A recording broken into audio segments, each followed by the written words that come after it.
education.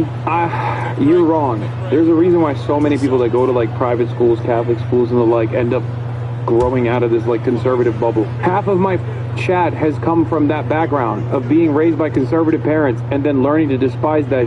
Come on now. I always laugh when motherfuckers like, oh, conservatives are having more children. It's like, yeah, bitch, thank you. Great. You're building the next legion of socialists for me, okay? That's what you're doing. The situation that they're in, right? And this is not making an excuse for any of it. But you have to just to put it into context. These people are getting harassed outside of any hotel they're at. People blow horns. They try to smash into the hotel. They dox them. It's why they're wearing masks. It's a coordinated effort. I'm not saying that guy should have shoved that guy. I don't think he should have. Or that woman. I don't think he should have. And then pepper spray. And then the guy who got shot, Preddy, he steps in, which is, if you know anything about concealed carry, if you are a concealed carry holder and you are carrying not just a pistol but 2 full magazines as well, you do not ever physically engage with someone. You also are supposed to carry your license on you, and you're supposed to have ID on you. All right, and you're trained specifically for this, by the way. I was a CPL. Yeah. You have to be a huge pussy. If you're a concealed carry permit holder, you have to be a ginormous pussy. And if you see a ICE agent brutalize a woman, you should not defend that woman. You should just sit in the corner and power away. Instructor for years. Okay. And the thing is, there's a framework here, if you don't mind if I add to your framework. The framework... Joe Rogan's a libertarian, by the way, supposedly. God, these guys are such delusional morons, dude.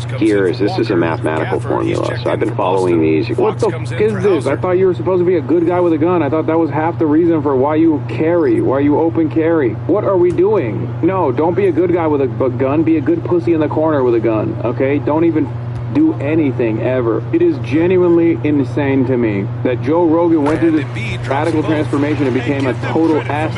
To make matters worse, there are people who literally lean into whatever he says and believe him, and also have become ass themselves. His former name is Big Papa Fascist. His claim to fame is being on a podcast where he yells at OnlyFans girls and loses them in arguments all the time. Some of his highlights include not being able to open a pickle jar and then yelling at the woman that's on that podcast, the TikTok content creator on that podcast. He's cool. And then also getting destroyed by that other person who's like, are they an MB? They're like lesbian, I think. The Lick Sniz one. They're dope, by the way. They're dope. What has stopped you from giving up? Not only am I a unimaginably stubborn person, but I also have a firm belief in my fellow man. I believe in you guys in this community. I believe in people that I haven't met yet. I believe in the kindness of strangers. I know that we can overcome this.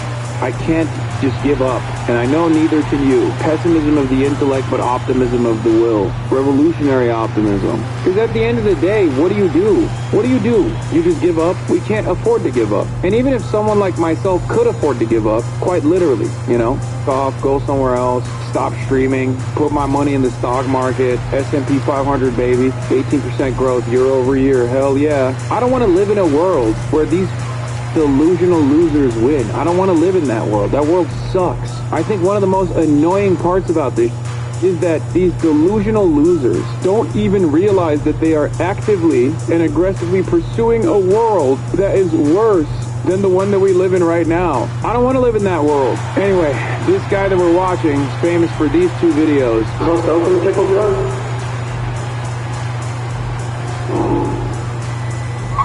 I gotta grip it. Uh-oh, Andrew. If you can't open it either. And grease the whole top of it. Let's see how things are shaping up in the East. Literally slippery. You take a look at the Celtics. This season has been an absolute dream for them. Grab me a paper towel so I can dry the top of it off. You're the big strong man. There you go. Go on. I can't grip the fucker. Like, I gotta have a way to grip it. I gotta grip it. Try it. Having a lot of naysayers at the start of the season, but now they may not have this team is ready for a deep and then this other video as well. This one, not this one. Where's the other one? Oh, here it is. 3 baby daddies and has been married twice. Your wife has 3 baby daddies and has been married twice before. And you lick sniz. There's more to this video, but the you lick sniz is like, Joe Rogan had a dude on that said you lick sniz. Hardaway Jr. is motivated to get it going, Doris. Well, BA, his best skill is obviously that three-point shooting. When he's near That's who's one of the esteemed guests on the Joe Rogan Experience, brother. God damn. You lick sniz. What is that? You're a fucking fake. Don't talk about my wife, you stupid. She's out your mouth. My wife has 3 baby daddies and 3 different children from 3 different people. Well, you eat pussy. He couldn't even say you eat pussy. Like, he had to say you lick sniz. Oh, God, he's such a loser. So that's how we should play. Winter is bad. Yeah, great understanding. He's born in explicit content. Now here's Tatum. 26 points for him last game against San A Antonio. lot about it lately, but Trump's health, his beauty, his physical prowess. I think he's looking and sounding better than he ever has before. His skin is glowing. It's been glowing lately, and I'm melting candle. his neck waddle has gotten really like. You know, like it's like both inside and outside. Many people are beginning, like similar to Brandon, are beginning to speculate about Trump. So I really have to turn to now this article in New York Magazine about Trump's health that Trump participated in. This is by Ben Terris for New York Magazine. I have to read some highlights from this. So if you'll bear with me here, it says here, this is Ben Terris writing in New York Magazine. When I arrived at the Oval Office in December to talk to Donald Trump about his health, the president was standing next to a couple of men clutching pieces of paper labeled talking points. These are 2 doctors, Trump told me before I could ask a question. And by the way, I don't know them. They're not my best friends. They're respected doctors that practice out of Walter Reed, and they happen to be taking care of me for anything. But I don't need any taken care of because I'm in perfect health. I do purposely every year or less take a physical, but because I think the American people should know that the president is healthy, so you don't get about like Laughlin, who was the worst thing that ever happened to older people. Because I know people in their 90s that are 100%. Gary Player is 90 years old. He shot 70 with me the other day. It's like, imagine being Ben Terris, and like you walk into the Oval Office, ready to interview the president, and there's 2 doctors basically. You can see the the infrared beam on their head as they're holding a folder that says phony talking points about the president's health. you can hear their wife and kids being held in the other room by Dan Bongino at gunpoint or something. And then you immediately just start talking about how I like the line that Biden was the worst thing for older elderly people ever, and that Gary Player is 90 years old and he shot 70 with me the other day. He's like, just so you know, these doctors are, and I love introducing your doctors by saying they're not my best. We wouldn't have ICE if we had a secure border. If we hadn't had Joe Biden's open borders, we wouldn't need ICE. I really believe that. It all comes back to Biden. Why are y'all laughing? No, it was the border. We just let anybody and everybody in. Let's start by, introducing who you are to the audience. They might not know. My name's Chad. I've been a TV writer, movie writer. I write novels primarily. That has been my career until I decided to do a podcast with my parents who are both MAGA. Because my sister and I, who are very much not MAGA, hadn't really talked to them in a matter of years since probably Obama's second term, somewhere in there. Christie passes to Aldama, and that one is hammered home. Basically the same. I mean, we've talked about this on our show. It's basically the same for you, but I also think living in close proximity to Dad kind of locks you into a certain mental trap, a perpetual cycle of fear, aggression, anger. I think being raised in the little town we were in, too, growing up as kids, our environment. I mean, the environment that you live in. I mean, I guess, but Chad and I grew up in your house, and we didn't turn out anything like you guys, so I can't really, you can't really say that.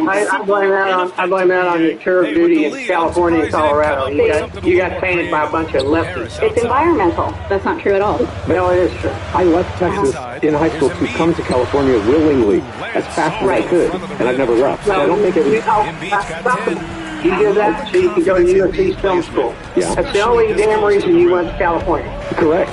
So you think they weren't libtards in Texas and they became libtards when they moved to California? Is that what's going on? It didn't happen overnight. Chad's lived in California longer than he's lived anywhere else. It's just simply not true. That's not true.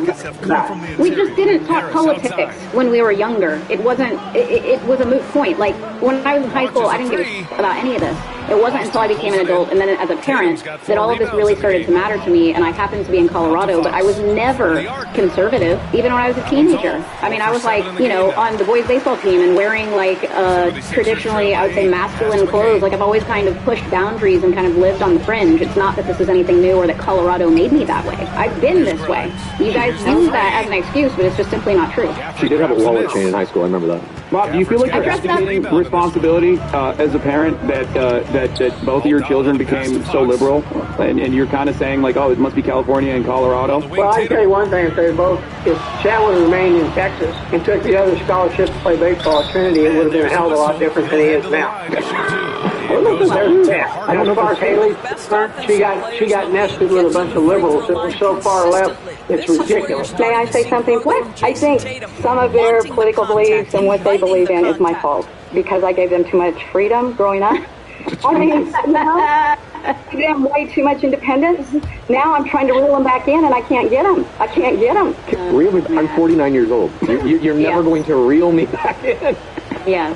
I've always said, well, you're going to come to the day where you're going to have to choose between the lifestyle you have now or communism. And that will be a distinct choice you will have to make. Okay, I'd like to say one more thing, thank you. I've always said until the day I'm 6 foot under and I die, if I feel like you're making like a big, weird thing that you shouldn't be doing, a decision, I would try to help you. I would try to talk with you, try to communicate and figure this out. Well, it's getting way too hard. I can't do it anymore. Can we walk through some of these terms, if you don't mind me asking? I would love to, Bob. I would love to understand what you mean when you say communism. Like, what do you think? What do you think Chad believes as far as like communist beliefs? Well, I believe communism is Russia and China, and all you have to do is take a look at their countries, and that tells you what you believe. If you're a communist, you want to be under total control of the government. You don't want to work for anything. You want freebies handed out left and right. That's not my way of life, and that's not the way of life I think my kids really want. And at some point in their adult life, they're going to have to make a choice, because our side of the coin is not just 20% of the people, like you said when we talked to you earlier. You have no idea how many MAGAs are out there that are, it's more like 90%.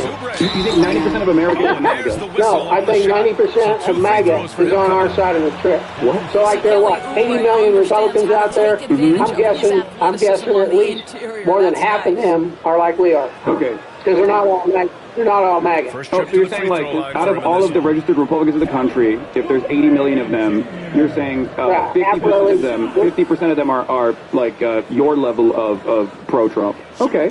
I mean, that's fine. Yeah, but that level is like wild. We are not looking at your shrine, but you guys had a Trump shrine where you bought the Trumpy bear, you have all the hats, you have the shoes, you have the cologne, you have the Bible. You think most Republicans have all of that stuff and are buying his NFTs and allowing him to trick them out of all their money? Yeah, I think all MAGAs are. I think if you support him, you support him. If you don't, then you don't. I think you're way missing the boat on how many people are on our side of the fence. What level of MAGA do you think I'm at? If I could show you some stuff. I don't think any of you have a clue. Bob, can I show you some of my MAGA stuff? Maybe you can tell me if I'm like, you can give me like a MAGA rating on what level of MAGA I am. Can you see me on the camera? Yes, we can. Can you see us now? I didn't make our camera. Yeah, you're getting perfect, by the way. You really killed me. So you see the hat, right? Like I got that. Yeah, I can't read it. It's my Make America Great Again. You can't read it? You don't recognize this hat? Bob, I don't know if you have the highest level of MAGA. If you can automatically read what the hat says. I can't read. No. Okay. I got another thing here. I'll put it up close to the camera. You can see. This is my Zin. Do you know what Zins are? It's a Zin tin of Donald Trump doing the fight right after he got almost assassinated by a godless atheist liberal Hillary Clinton voter. I got that. Okay. I got Trump. 0 to 10. 0 to 10 of Mahjong eater. Where do you think the sun falls? 0. He doesn't like Donald. Zero. I mean, look at all the MAGA stuff. I have more MAGA stuff than you do, I think, Bob. I'm gonna be honest. I think you're out of your mind. It's okay if you don't like Donald Trump. I don't like Donald Trump. I love Donald Trump. No, you don't. I know you don't. I don't know what you guys are Are you trying to like reel us in? This will impress you. I think, Bob, I'm trying to impress you. I think you can probably tell, but hold on. This is gonna impress you. I think. Hold on. He's teasing us, you know. I don't believe anything he's saying. Boys, without a bad Bob. Still Bob. Yeah, Bob. That would be a 10 plus. That's a pretty good one. How come you guys don't have that?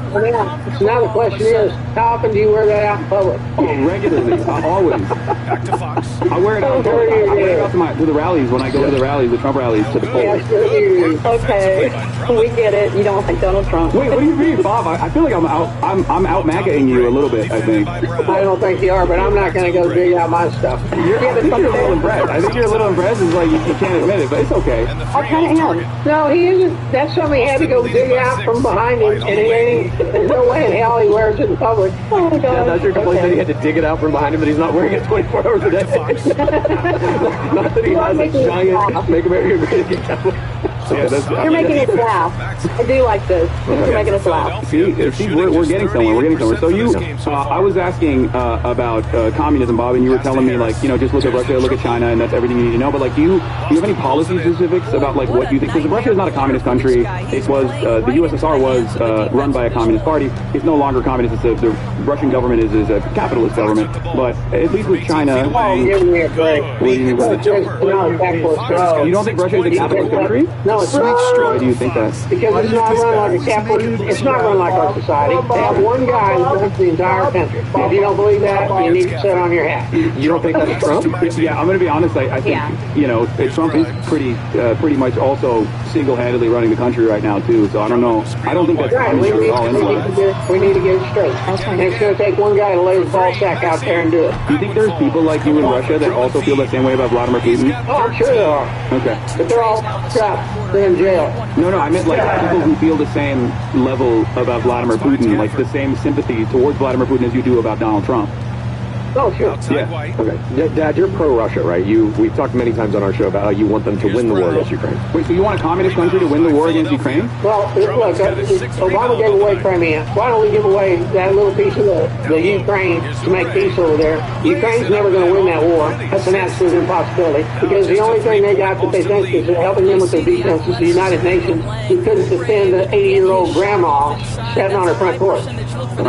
Okay. So my opinion is let's give away the piece of the Ukraine that they've already taken, call it a day, and go back to the farm. Because the only thing Zelensky's doing is build himself a big old fancy hotel and resort in Poland. Okay, so you don't like Zelensky. I call him Zelensky, by the way. He's a Mickey Mouse. He's a Mickey Mouse president. But the question I have for you is, you criticized Obama for giving away Crimea, but now you're saying Trump should do the same about even more pieces of Ukrainian land. So is it good when Trump is doing it, but bad when Obama's doing it? Like, I'm just trying to understand where you're coming from. It's a major difference. Obama helped out Crimea by handing them out some blankets. We've actually put some muscle where the might is, and Russia's quite frankly winning that battle. So without the United States, they're going to lose it anyway. And I don't think Zelensky gives a rat's ass about the Ukraine. He cares about Zelensky. So my opinion is you might as well give them what they've already taken, and then you'll have peace for another 5 or 10 years. But in terms of that question that you were asked about, Obama does something, you hate it, Trump does something, you love it.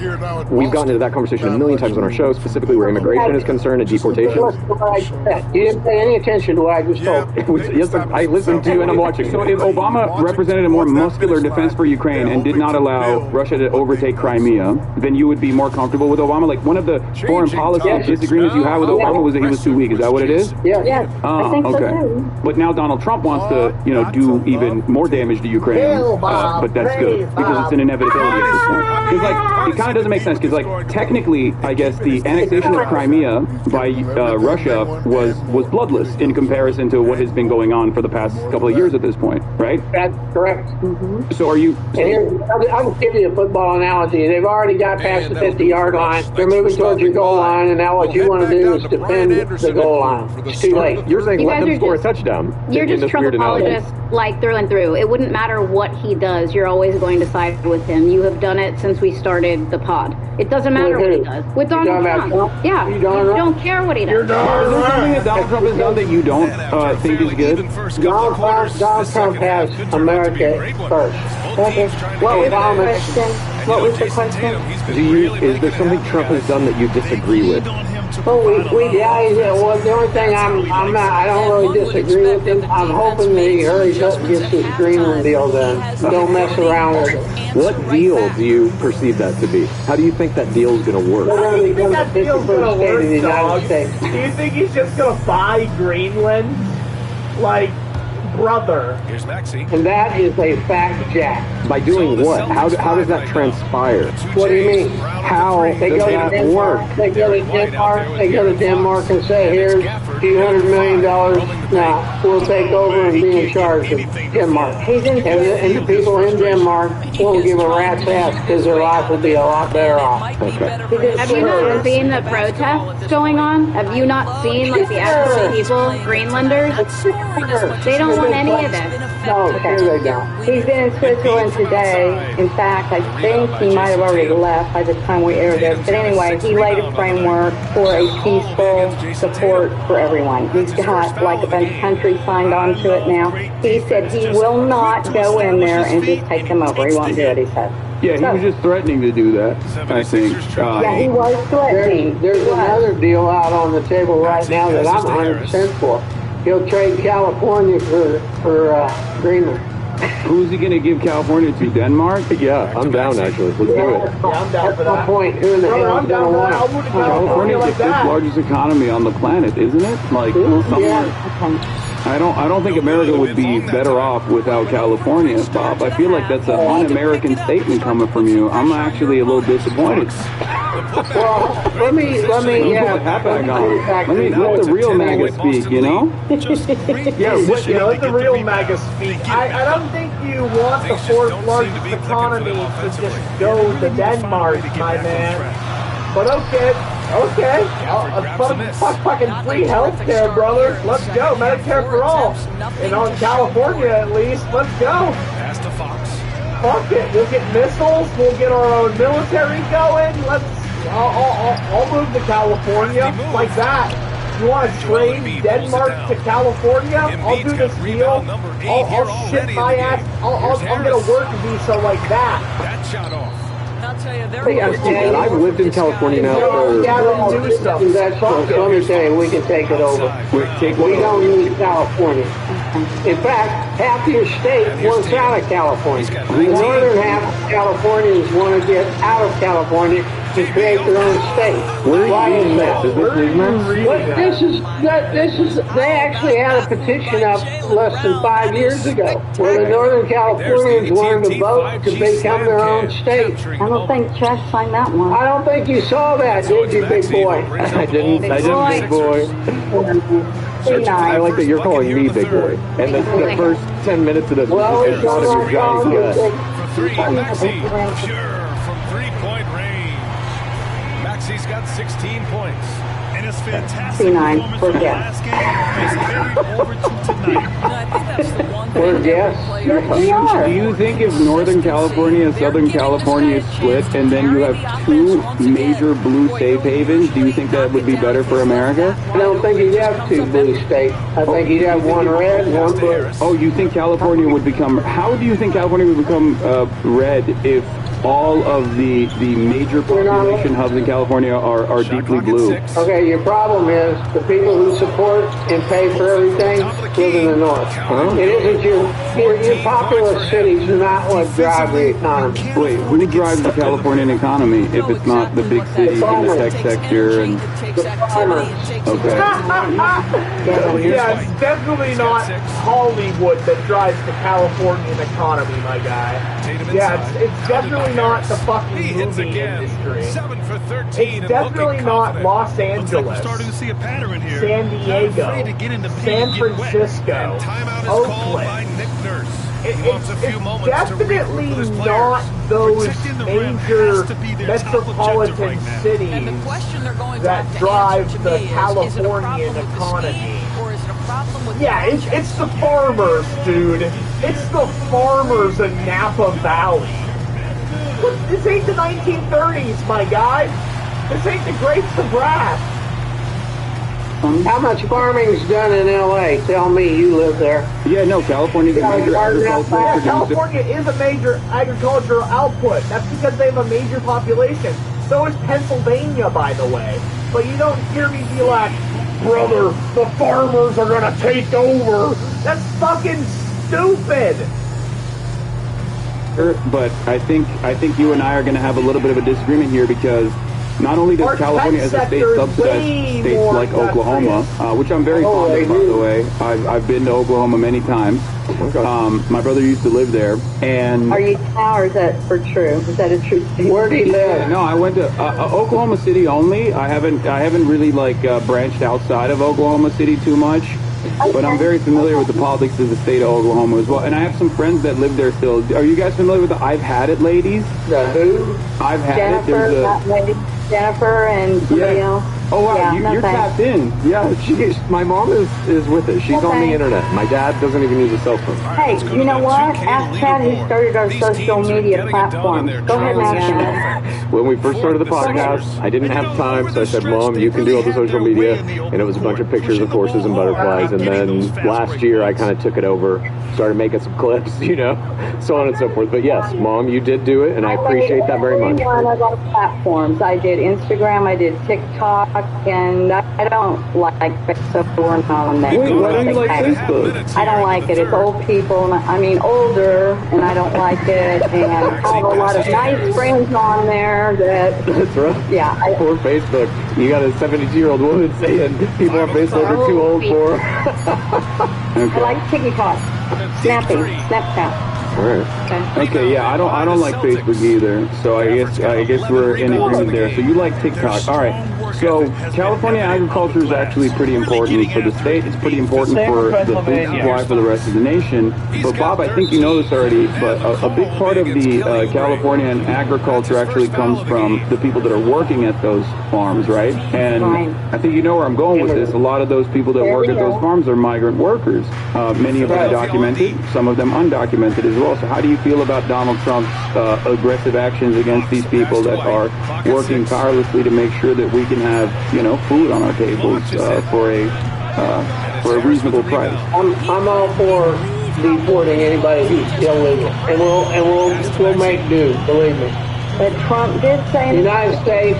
Well, by the way, California, where they borrow $560 million a year from the United States to stay afloat. You guys are so far in debt, it's ridiculous.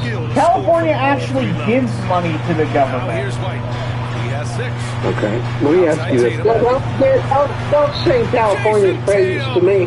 They're a giant liability to the rest of us. I just don't understand why you care. Why do you care if a migrant is here illegally or not? If they are working, producing, part of the economy, why does that bother you so much? It doesn't. That was his point of view. What?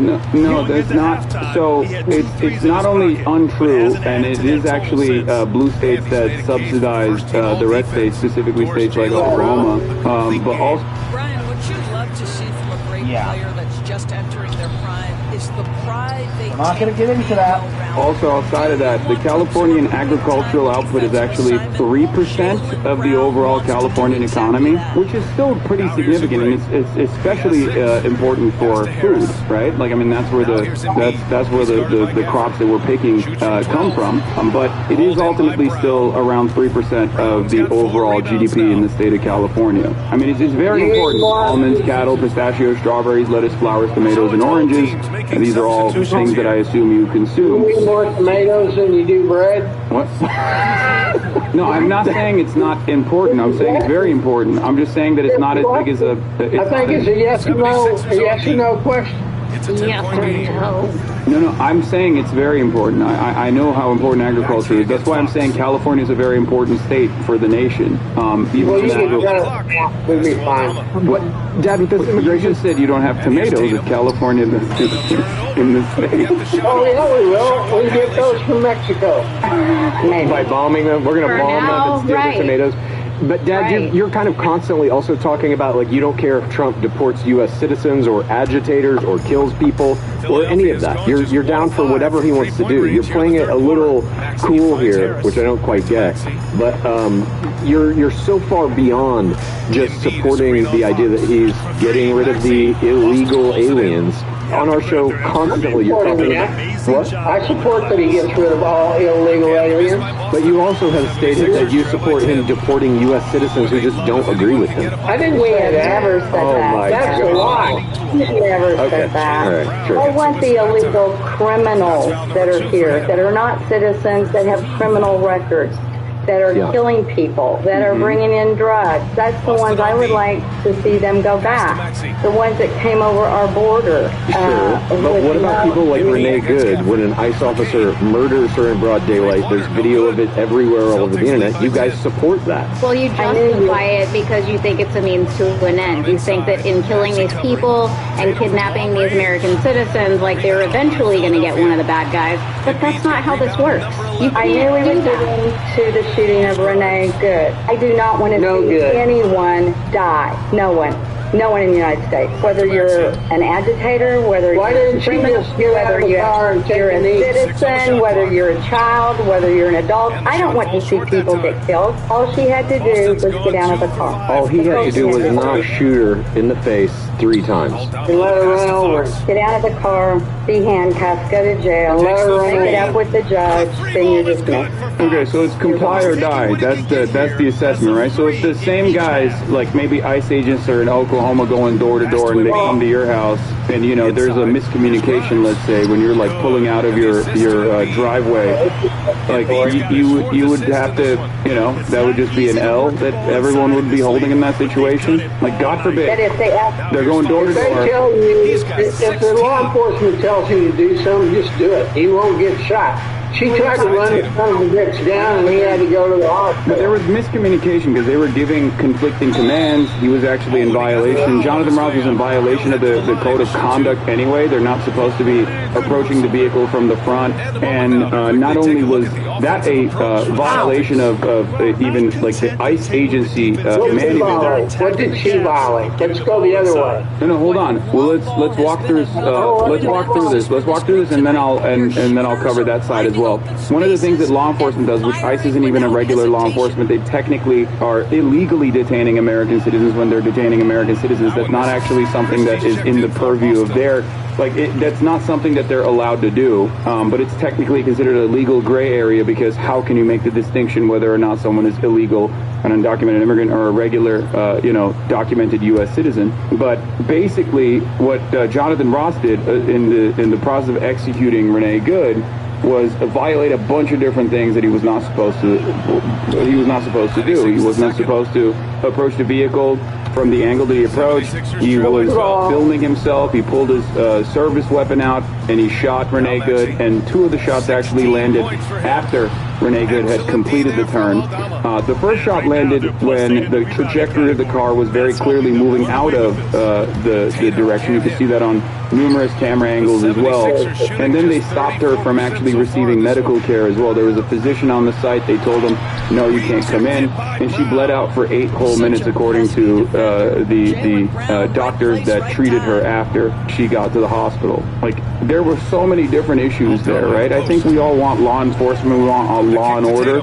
But we can't let bad cops and bad ICE agents, which are even worse than cops to begin with, get away with this kind of criminal behavior. Otherwise, we're going to have lawlessness and disorder, right, Bob? No, you would have had no problem with this if she just did what she was told. And by the way, you're already calling it an execution. I don't remember seeing a trial or anything. There's not going to be one. Well, that's the whole problem. Oh, well, there we go. She was in the wrong and she got popped. No. The problem is cops are not supposed to be judge, jury, executioner. He's not even a cop. He's an ICE agent. Okay, but ICE agents are not supposed to be judge, jury, executioner. There was no due process, right? It's one of the most American concepts that even, a filthy un-American commie such as myself actually ride for. You know, I love the First Amendment, and I certainly love due process. So when a member of law enforcement ends up shooting and killing someone on the spot, they're actually denying that person. You said ICE is not a member of the law enforcement. So go back and retract this. No, ICE is not. I said ICE is law enforcement. They don't have the same level of... No. You misunderstood me, Bob. I'm saying ICE is a federal law enforcement that is acting in the capacity of doing immigration enforcement. And as a part of that... Grimes remains a young player who is defense first. He can be a lockdown guy. In the capacity of doing immigration enforcement. And as a part of that, they're technically not allowed to detain American citizens, but because they can't figure out who's an American citizen and who's not an American citizen, they take advantage of the legal gray area. And if they can do that, and they can avoid due process in that regard, if they can use administrative warrants to go into people's houses, they can one day come to your house too. And I don't think you want to live in a country like that, right? Where, members of law enforcement are not doing their jobs appropriately. But are you worried about them coming to my house? Because I worry a little bit about your house. I mean, I have a bakery We run cookies that literally say "fuck ICE." Can you run your mouth? Yeah. Right. That's my right as an American. That's freedom of speech. That's right. So you that away is un-American. Can I Coming to my home to arrest me for freedom of speech is wrong. You see that, right? Depends on what you're promoting. So you do not believe in freedom of speech. No, I don't believe you and Donald Trump. There's a Harry Potter collaboration in Monopoly Go. You right here, Malfoy. Whoa. How many spaces is there on the board? 36 plus 4. Counted them myself. 36. Brown with it. He's got 6. Believe in freedom of speech. Well, I don't believe You and Donald Trump. I've said this before. There's a fine line in the protesting, the rioting, the consequences once you step over the line. If I was out in my street right now, well, let me start this way too. I've watched that clip over and over, all different angles. I've even watched the clip the 3 minutes prior before she got shot. I wasn't there. You guys weren't there. So going on all the clips, on everything I've read and pulled from all the different sites, then you make your own judgment call. When I first saw some of that and hadn't seen all of the clips and everything, I was going, oh my gosh, that's not right. That's terrible. But then once I watched more clips and where they slowed it down and I could hear different things and I could hear the police say, get out of the car, get out of the car. I said, my God, why didn't she get out of the car? I'm not getting out of the car. Does that mean I deserve it? You know we don't want that. I don't want it for anyone, including you and Chad. So quit trying to put words in your mouth. You should be smart enough not to take the chance. If I was at I don't even think I should be defunded. I don't believe that I should exist. Why am I complying with this? You know what? We wouldn't have ICE if we had a secure border. If we hadn't had Joe Biden's open borders, we wouldn't need ICE. I really believe that. It all comes back to Biden. Why are y'all laughing? No, it was the border. We just let anybody and everybody in. Like Renee Good, they let her across the border. Plus, what your thoughts are on that? Renee Good didn't cross the border. Yeah, you can't catch Bob like that. Bob is real MAGA. That's crazy. I saw what Chad was doing, Bob. I got your back. I got your back. I was trying to trick him. Yeah. He got me. He's doing liberal mind games here. I noticed that. I'm with you. I'm with you all the way. You literally never try to trick you. What are you talking about? You tried to trick us with the med bed. You tried to trick us with Bible quotes. Oh, with the med bed. Trump thought it was real. I'm not tricking you. He is tricking you. I think the med bed is real too, by the way. So I just my dad thought he was going to get one. Thought he was going to get a free med bed from Donald Trump. Bob, I think that's aspirational. I'll be right back. He has to go to the restroom. I'm sorry. Okay, well, Bob, before you go to the restroom, I think that's aspirational, and I like that you wanted a med bed. Yeah, I want one too. I just don't think they're I want one too. Yeah, there you go. That's like, okay, how about if instead of med beds for all, we do Medicare for all? What do you guys think about that? Well, that is... He just said no as he's running to the bathroom. We heard Bob. Oh my God. Right, but Mom, you believe in universal health care. You think that everyone should have health care, yeah? Deserve health care. Of course they do. Of course they do. And we do have it. I mean, if there was someone without health care and they got injured, they go to a hospital and they do get care. They either write off their big bills or they let the people pay it off in segments, because I have friends that way that have no health care themselves. They can't afford it right now. So when they get hurt, they do go to the hospital, Haley, and they get fixed up. You're missing the point. So people who have universal health care in other countries, part of their taxes kick into that, okay? So when you go to the doctor, you're paying $20 for a fucking surgery. Here in the United States, we're screwed, okay? Premiums are at an all-time high. A surgery here for anyone is thousands, tens of thousands of dollars. Yes. That sends you into medical bankruptcy. You're done. Not bankruptcy, they will help write it off. But I do believe our medical is out of control. It needs. What kind of magical write-off are you talking about? It was $500,000 or $600,000. I had a friend with a bill that high. It was an emergency, and they wrote it off and helped her with it. Let me ask the three of you: do any of you or all of you know the difference between Medicare and Medicaid? Do you know the difference? Okay. Yeah, Okay. I'm a professional political commentator for like the past 12 years. I'm very familiar. Okay. Right. So Medicare, Medicare is for people who have worked and contributed to the fund. If you never had a job, you don't deserve Medicaid or Medicare. You're on Medicaid with that bill that you say, who forgives the bill? The hospital lets you walk through the emergency room for free. And you know who pays that bill? Me and your mother. Okay. Not always, I don't. Listen, I'm cool with paying for people to have medical benefits. That doesn't bother me. So if we could live in a country where like we're all kicking in and everybody gets insured, I'm down for that. I don't want somebody to go to the hospital and not be able to get life-saving care. Like, I don't want that. Why do you want that? I don't think there's a place like that now. I don't care what they do. Every other place is like I don't want to pay for it. Every other country is like that. Like, we are the only country, we're unique in the sense that we have medical bankruptcy as a concept here in this country, and it is an incredibly costly endeavor because we don't have socialized health care in this country. We are, we do. We have it for you, Bob. You get Medicare. It's one version of that, but even then, the entire reason why healthcare is as costly as it is because we have this parasitic middleman called healthcare providers, insurance providers, that are actually not working to make this, cheaper at all. And as a matter of fact, they benefit from how costly healthcare is in general. If this entire industry did not exist, and it doesn't exist in many other countries, as a matter of fact, like I said, we are unique in the sense that we have private healthcare in the way that we do, and we have no alternative. We have no government alternative. And that is the reason why healthcare is so costly in this country. So if we were to abolish the private healthcare sector in its entirety and have the government control this healthcare process, it would literally be cheaper for every single person, including yourself.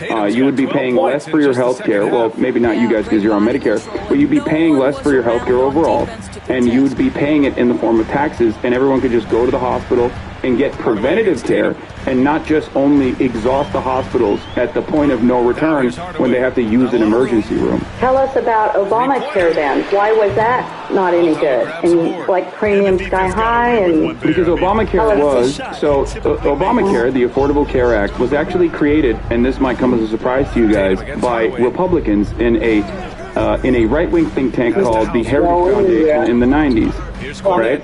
And it was first implemented by Romney in the state of Massachusetts. The reason why they created this healthcare system was because they wanted an alternative to socialized medicine. They wanted to make sure that we don't get Medicare for all. So they were like, here, this is the alternative. It's still a subsidy. It's still a subsidy to private insurance. I don't want private insurance to exist in the country. Or if it exists, I want it to be heavily regulated. And I want that private insurance to only cover things that are, like plastic surgeries or whatever, and not life-saving or preventative health care that everybody needs to get.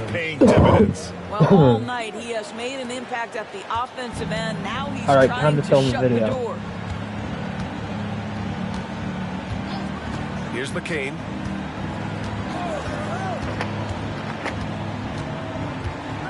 Pass to Hardaway. And here's Embiid. I have a vision of a Pennsylvania where we can be our own. One where sovereignty can be achieved. Here's a look at what's coming up for Boston. On Sunday, they'll be matching up against Carl Anthony Towns million people live in our glorious Commonwealth. And then on Tuesday, that they makes kick up off a about road trip in Toronto, where they'll take on the Raptors. And for that matchup with the Pistons, it's the second the game of a 5% back-to-back. So you know there'll be some heavy legs out there. Playing that much basketball in that short amount of time really takes its toll on your body. America was described as making a change here. rating Brian just checked in. Well, they're leading See in if large European part because of the kingdom work he's put in could be this quarter. democracy. This is nicely done. I believe we have Pass to Hardaway. Puts up a three.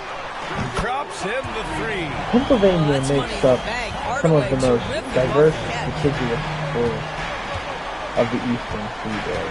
Outside Tatum. Our forests cover 60% of our Commonwealth, roughly 17 million acres. That is 8 billion trees, roughly. Pass to McCain. 13.59 million citizens. That is more than Ireland, New Zealand, Croatia, Aldama grabs the board. Panama, Aldama's got 10 rebounds here Uruguay, tonight. So active.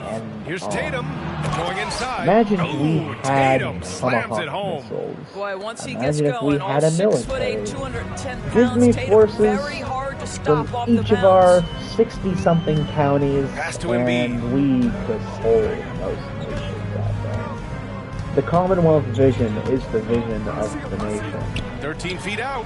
Harrisburg Aldama is the grabs the model. board. Our economy may And sustain Tatum's itself got the ball better here than for the most Boston nations. Celtics. Look It's at tipped. Panama. Hardaway Their with it. economy can't Picked up do by jack Tatum. shit. Pennsylvania's economy, strong. Here's Yabusele. 13 million And he got the strong. whistle on the way up, 13 so million he'll be headed to the independent. line for a pair. I'm not the only one talking about a One thing you can say national about divorce. Boston, Grant, they know So how if you to think put a this team is together. crazy, Yeah, the Celtics' you should listen to some consistency of senators, winning is to some just senators impressive, both are now talking and about it throughout as their well. entire history. They are Harrisburg, really the gold our standard time has in this come. league. And it's Separation mostly from the because fascist great wing of draft picks America. and great trades. We host the Great Lakes of Erie, the Delaware River, the Allegheny, and so much more of these beautiful water sources. First free throw is good. We're the And fifth most Boston with some populous changes. state in our Gafford, he's nation. checked in for Cornette. We're Jaylen known as Brown the comes in Keystone for Hauser. State. And it's For this White in reason, for Aldama. we hold a unique position in the East. Our steel industry was deteriorated over the years through privatization. Under this vision, I cannot guarantee And that one revival goes in. Two of our from the line steel that time. industry through our economy, but Boston reform leading by through 11. trade deals. The time has come to make a Outside decision before other powers crush us and before our democracy And he collapses. makes it on the layup. Of course, Tatum's got 40 points. this is As all of bullshit. this moment, they look And if you actually think that any of this is Boy, it real, looks like their confidence is at an you have bought all-time the high, biggest just con feeding off each other right now. in the East. Here's Grimes. My name is GameZar. Thank you for watching.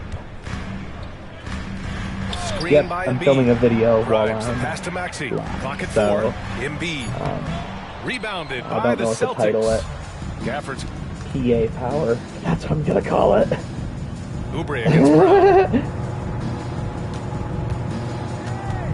Pass to Tatum.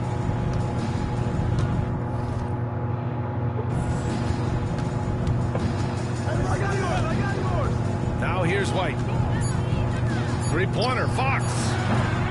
And Grimes pulls it down. Maxey with it. Pulls it from 20. And that one's good. Maxey's got 10 points here in the second half. You know, Maxey's willing to play a secondary role, but he can also take charge when needed. Back to Fox. Pass to Tatum. Three-pointer. Yes! And a nice assist from Fox. Fox has got 3 assists tonight. 76ers trail by 14. Maxey passes to Grimes. Back to Maxey. From deep three-point land. From beyond the arc and then some. 26 points for him. He hit 3 triples in the first half, 3 more since. That's nothing to shrug at. Gafford with the ball. Pass to Tatum. The 3 is up. Rebound by Philadelphia. I have a vision of a Pennsylvania Here's where we Yabusele.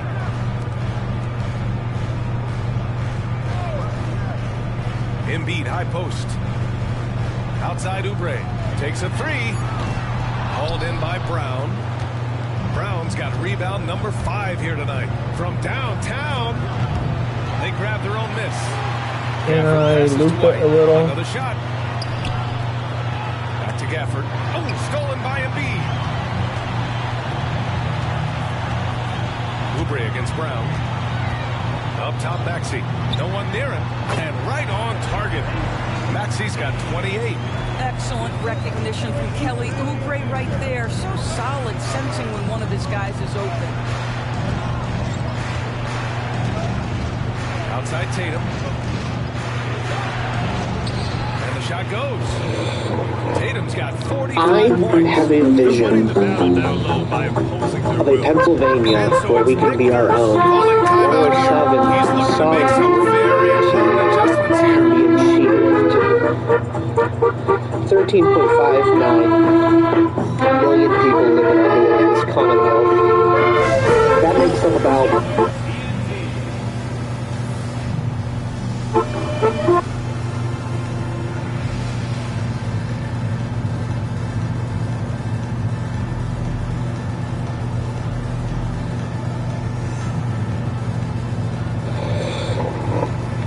I have a vision of a Pennsylvania where we can be our own. 107.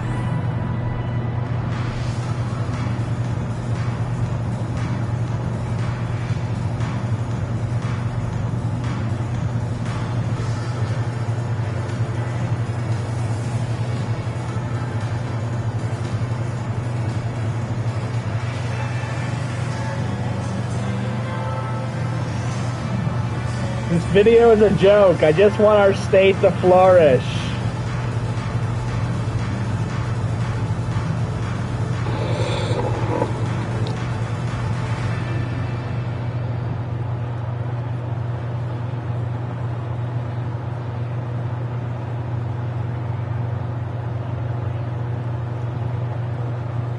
And Philadelphia making a change here. Harris is checked in. And from the sideline, let's catch up with Allie. I was able to listen in on what Nick Nurse had to say to the team. He stressed with his guys how important defense is at this point of the game, saying, quote, "It's got to come down to stops, fellas. We know how good our offense is. Now I need you to communicate and D-up out there." Thanks for that, Allie.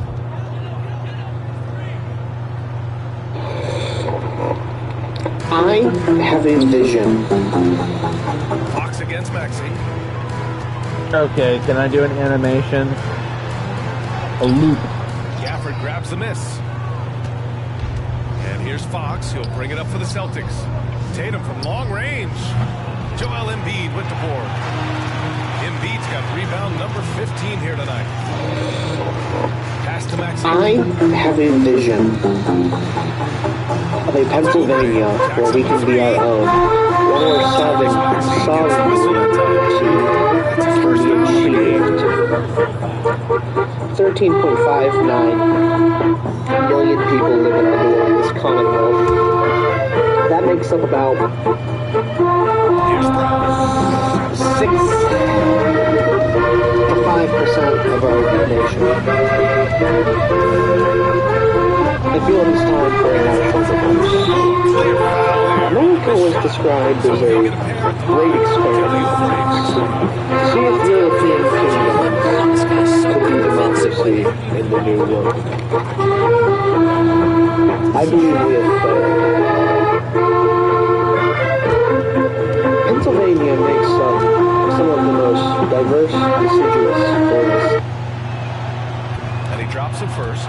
You think about what Jaylen Brown brings to the table.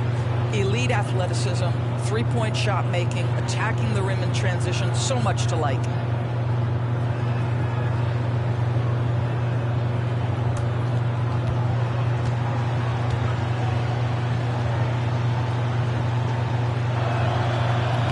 That one's no good. What I love about Jaylen Brown is his commitment to improvement. This guy's worked hard on his three-point shooting. He's worked hard on his handle and his decision-making, and there's still Here's Brown. Oh, Brown inside. Hey, he's more than just a shooter. And This would make this process would make the entire system more affordable overall. It would be less costly, it would be more affordable, and it would be more efficient. But Dad, you're against that. We heard you while you're peeing say no, you don't want to. I'm for having free insurance for people who pay into the fund. Okay, like tax. Beyond that, you've got an argument with me on who gets it and who don't. But tell me then, why is Obamacare like they said now? The premiums are like sky high. Double, triple. The reason why is because they did not tackle the private function of healthcare. Healthcare makes money off of denying you healthcare coverage.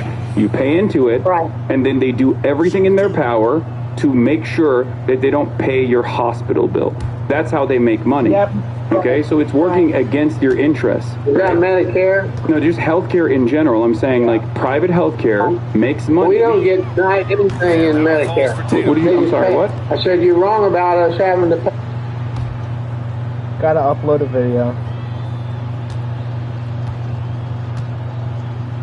Make sure it plays good. And so Tatum nails both of them. And we've got 1:18 left in the fourth. Maxey surveys. I have a vision of a Pennsylvania where we can be our own. One where sovereignty can be achieved. 13.59 million people live in this Commonwealth. That makes up about 6. And it led to a lot of good looks. And give them credit for what'll be their 38th win of the year. It's just a great matchup for them. And they're looking for the 4-game season sweep in their next meeting. And what a huge performance it was for Jason Tatum. A quality offensive outing. When you get it going like he did, I'll tell you, it's one of the best feelings in basketball. And the dunk by Gafford. What a performance tonight. Getting a win like this on the road is such a boost. You've got to be able to block out all distractions in enemy territory. This team did a tremendous job staying focused on the task at hand.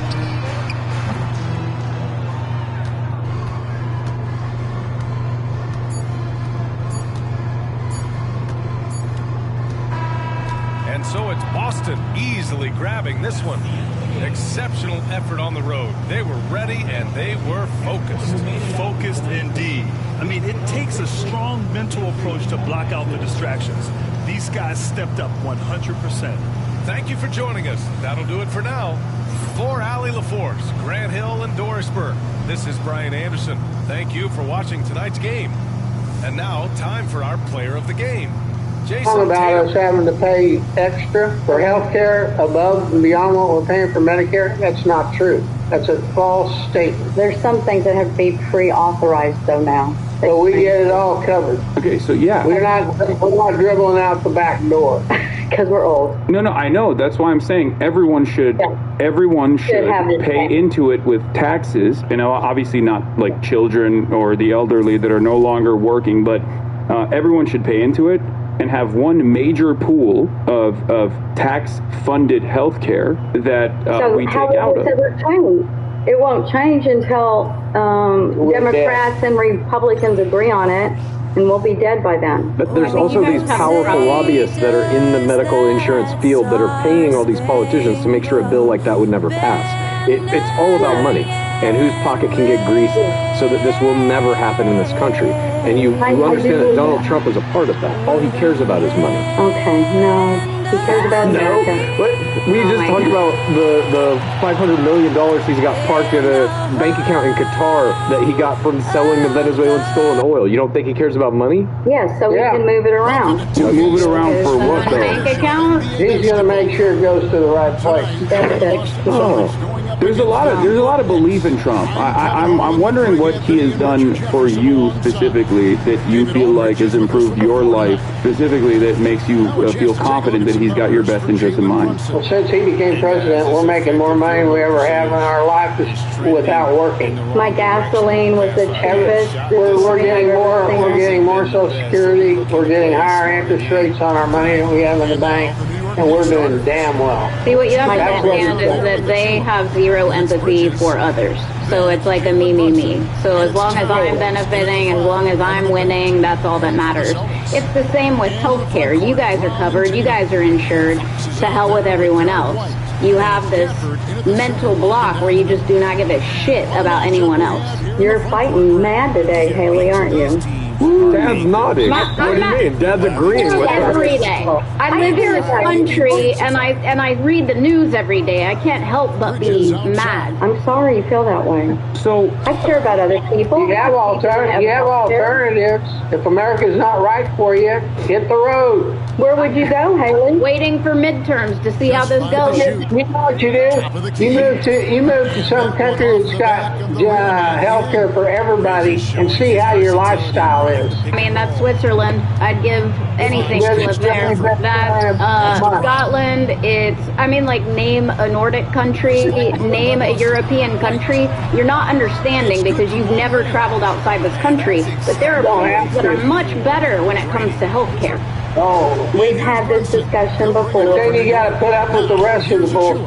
Dad, which isn't as good as here. Don't listen to Dad. Constitutionalizing abortion in France, because I'm down for that. I live in Texas, one of the most oppressive states in the entire country. You pick one thing that's good out of a country, and that's going to make you move there. That's not too bright. I mean, there's, I think, a lot of stuff that's pretty good. Europe has its own issues as well, and so do these other countries. But there's a lot of stuff that their governments do right, and I think it's important to learn from those lessons and try to incorporate them here to make America great, like truly great.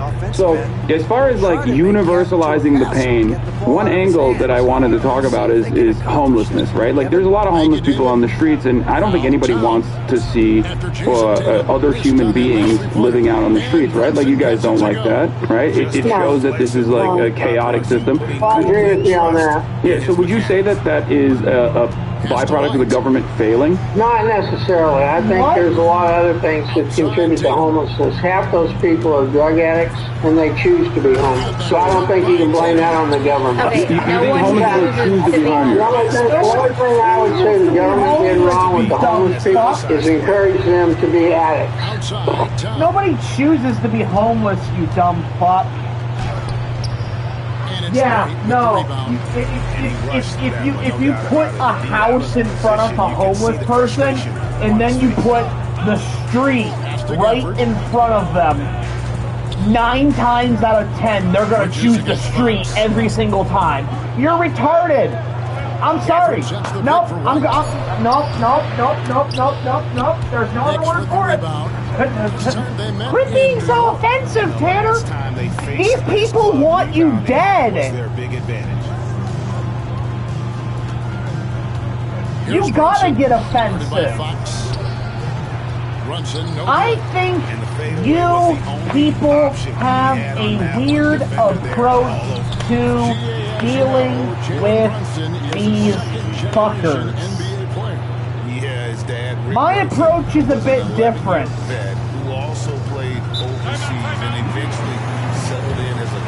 I don't go nice with these guys. I'm not nice. I'm mean and I'm evil. Nobody chooses to be fucking homeless. As somebody who was homeless, I can tell you, for a matter of fact, I didn't choose to be homeless.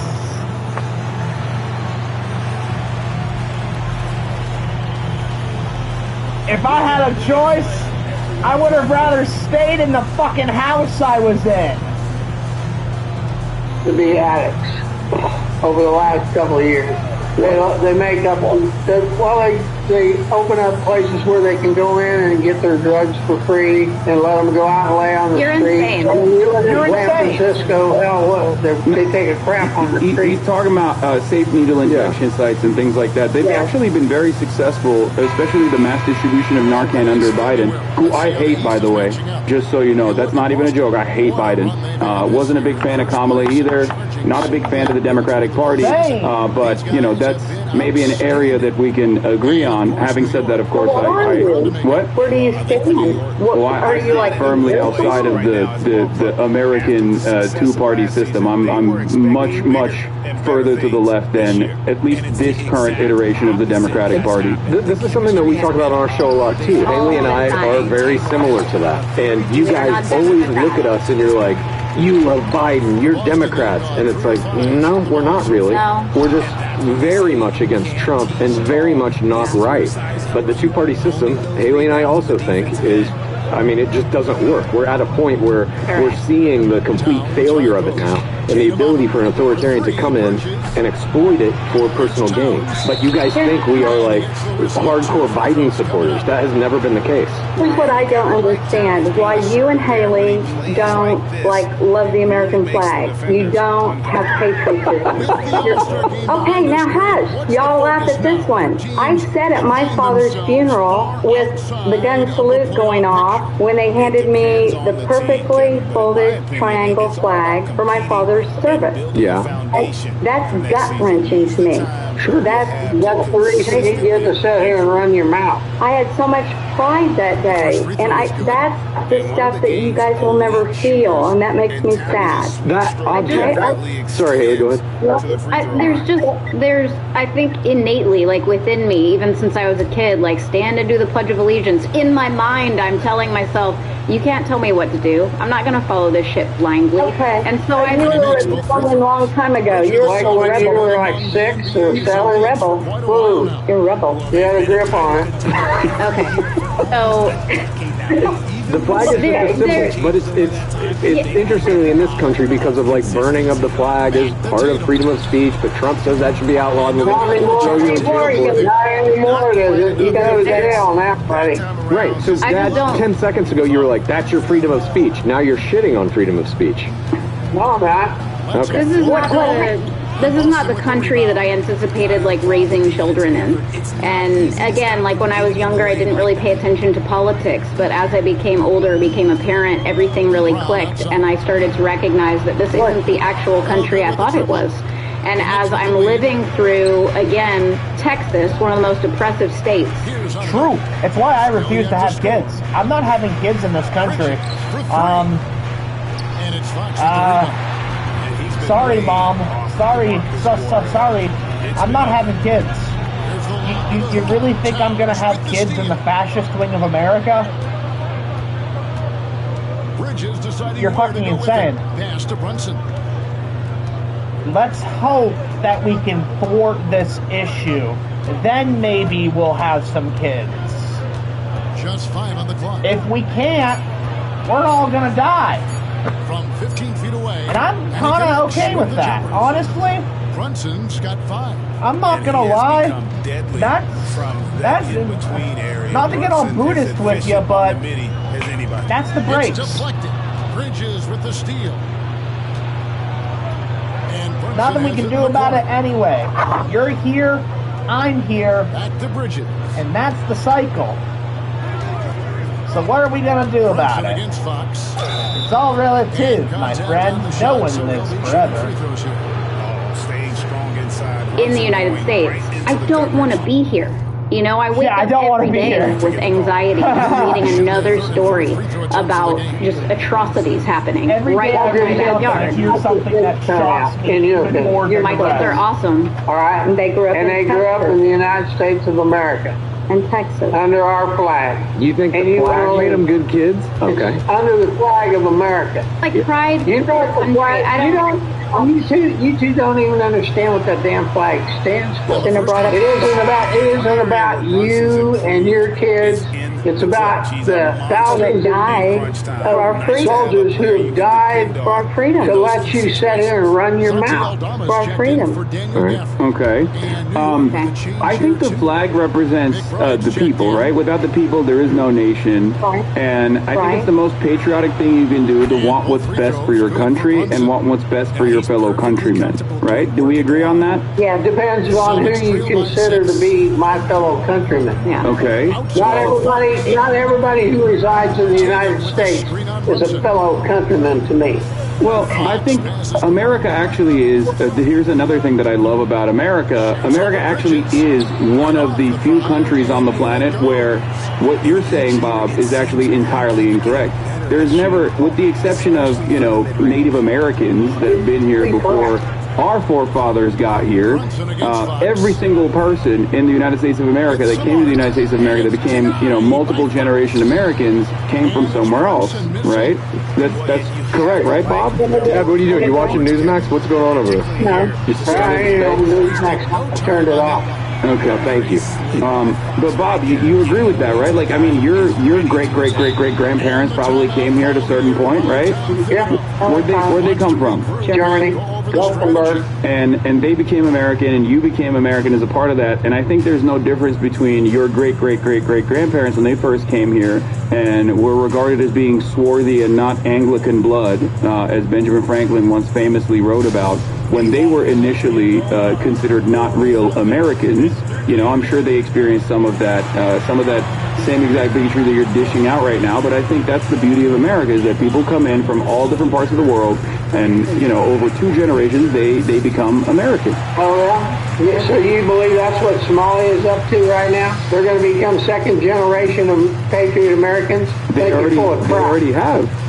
Somali Americans are 95% American citizens. Yeah, and they're all bad. They're all bad. All Somalis are bad. Yes. Okay. I don't think so, but I don't think there's a different. Here's the big point of contention, right? I don't think someone coming from a different country and then coming to the United States of America has a different set of values or a different set of interests than someone like yourself. They all want a roof over their heads, they want a hot meal on their table, they want clothes on their back, and they want a better future for their children. And I think that is what unites all of us, all around the world, as a matter of fact. Whether they're coming from Somalia or whether they're coming from Germany, it doesn't change that at all. What'd you say, Dan? I said, yeah, we're all getting along really well. You know what, though, when my great-great-grandparents, they came across Ellis Island, all of that, they had to put down where they were going, where they were traveling, where they wanted to farmstead. Within, I think, 3 years, if I remember the story right, my grandmother said then they did have to say they were citizens. They wanted to become citizens and sign a document or something and know English. So these guys are saying that's precisely what happened with the Somali population. But they're here for a long reason. The state must be ran by the people, for the people, and to exist the benefit of the people. Power cannot be displaced towards tyranny. For the state will utilize violence on the people with or without tyrannical forces. Violence is how the state dishes out power on the citizens. The people must have checks in place for said institutions, or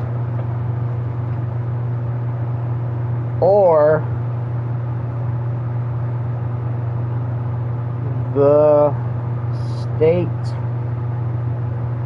will overexert power. Its power. Bada boom. These aren't original thoughts, by the way. Like, anyone who thinks that, like, I'm having fucking big brain ideas. No, I'm just having... First of all, every thought has been thought before. Once you understand this, you can really start thinking. I know nothing. You know nothing. The only thing that I can confirm is that I know nothing, and that I am a human being. Well, I'm pretty sure that I'm a human being, right? Like, I know that I have flesh and blood. I have bled before, and I'm pretty sure that that blood is real, right? I can taste the blood, and I can smell the blood, and I can understand that blood is made of hemoglobins, so I can determine that that blood is there. But I don't know if that blood is real.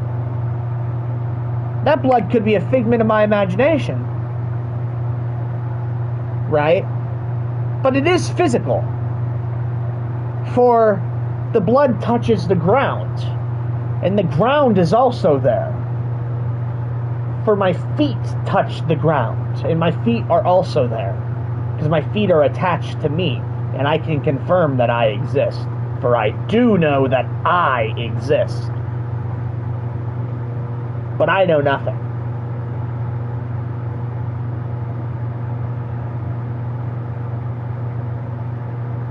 And I do know nothing.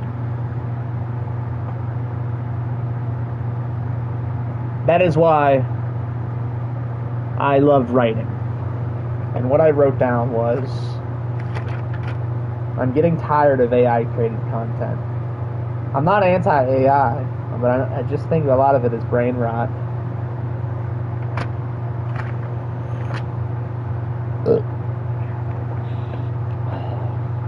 The people have to have checks in place for said institutions, or the state will overexert its power on the citizens. But how does the state overexert said power? Through violence. But what determines said violence, right? How do we know when there is violence? That is the question. What quantifies said violence? And who determines it as the violence, right? Well, you and the state. The state has its story. The state says what it says, but ultimately, you determine what is and isn't justifiable violence.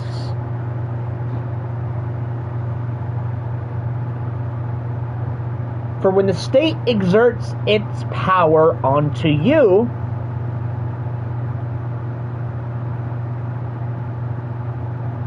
if it's too much, you can't handle it.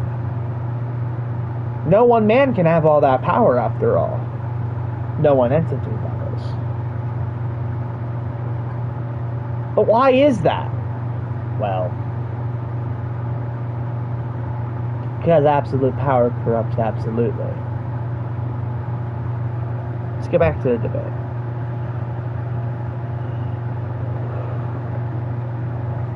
Reason. What do you think that reason is? I think they're here to actually cause chaos and corruption and take over the United States. There sure is a lot of fraud in Minnesota.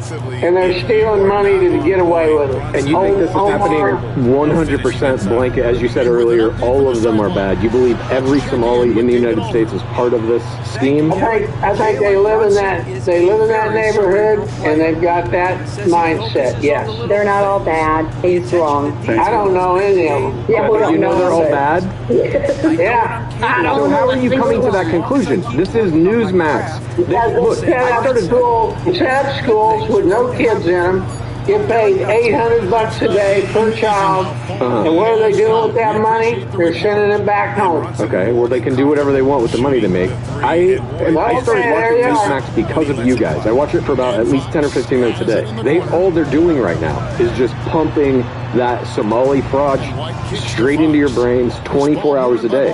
That's what and essentially their whole channel is doing that now. And you guys believe it because you're not watching anything else. I need to switch gears here for a second, because the thing that you were saying about Somalis, like, you've seen one case of fraud, and it was actually a white woman that set the entire fraud thing up. It's called, her name was Amy Bach. But yes, a lot of the co-defendants, the overwhelming majority of the co-defendants in this one specific case, where they were taking money from the government to feed children, they were actually misattributing the funds and putting them back directly in their pockets, and the majority of the co-defendants were Somali. So that doesn't mean that all Somalis are engaging in this, just like Donald Trump is, of German descent, and he was responsible for he's criminally liable for fraud, but I don't think every single German American is also doing fraud in the same exact way. That's just one individual case. But the question I have for you is, who do you think is a larger burden on American taxpayers in terms of, like, constantly receiving funds and never giving back? Israel or Somalia? Well, on a scale, it's got to be Israel. Oh, okay. So I think we have another area of agreement here. What do you guys think about Israel?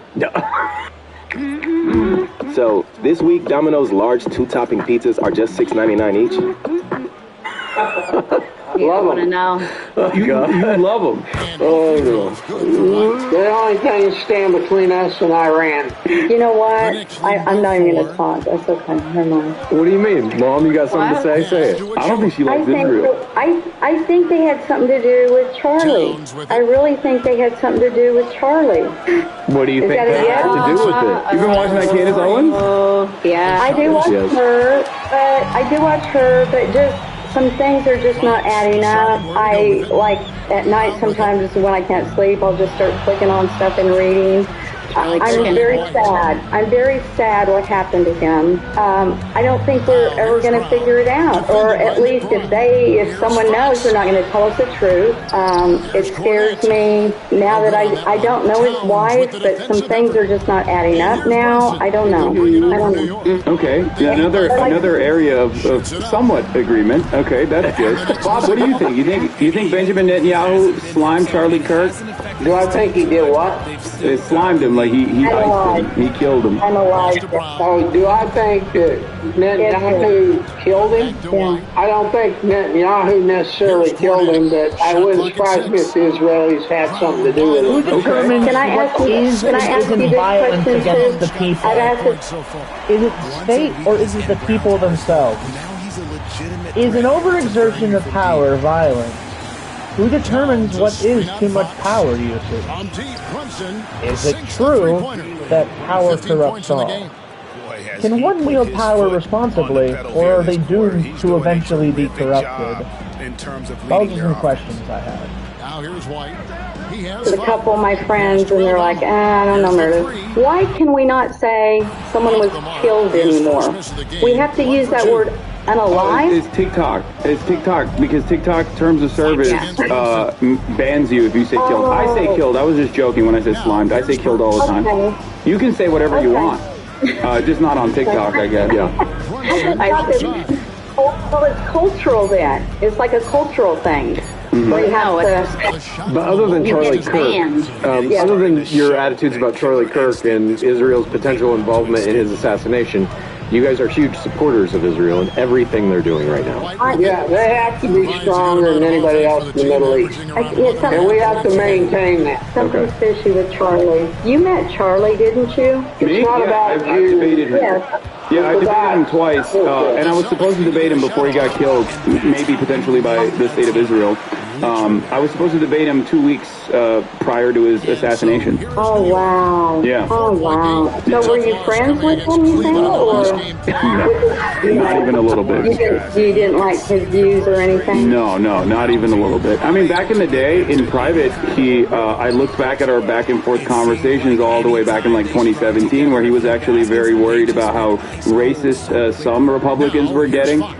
He even told me that comparison between the Klan and Antifa is ridiculous. I believe he might have even written an article about it at the time, or said he was going to write one, but I think slowly but surely he also became that person that he was critical of. He would be considered woke by today's standards, at least back in 2017. I'm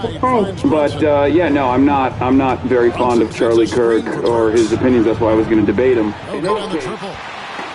So you like that Israel got $300 billion in the last 80 years from American taxpayers? Yeah, the answer is yes. Okay, you do. All right, got it. Okay. You don't think that those funds should have been appropriated to, you're fixing your infrastructure, paying for health care, paying for education, things like that? Not above that. We need stability and somebody with a backbone in the Middle East, or we'll get run over. So you don't actually believe America first? Yes, I do. Okay. No, I think Bob is saying that Israel is like protecting America from scary Muslims, right? That's what you think, right, Bob? Is that what's going on? No, it's just the Middle East, period. Okay. There are other people other than Scary Muslims in the Middle East. Yeah, no, scary Arabs, okay, and Muslims and Christians. So well, they've been fighting for hundreds of years. That's also not true. But it is true. How long was the Crusades? How far back does that go? Wait, what do you mean they? Do you think the Crusades were, Arab infighting? Against Muslims. It was Christians against Muslims. Muslims and Jews, ironically enough, or at least the Jews that were there at the time. But that was the Europeans. That was the Europeans coming into this area and trying to dominate it, like European Christians. Don't try to tell me that Christians and Muslims haven't been fighting for hundreds of years, because they have. Anything you got to say about that, other is contrary to that, is just a lie, and you're pulling it out of the air. But that's not. I'm confused by this because the Crusades is one thing. The paper's thin. There's nothing behind it. No, the Crusades is totally irrelevant to when people say, "Oh, they've been fighting there for hundreds of years," right?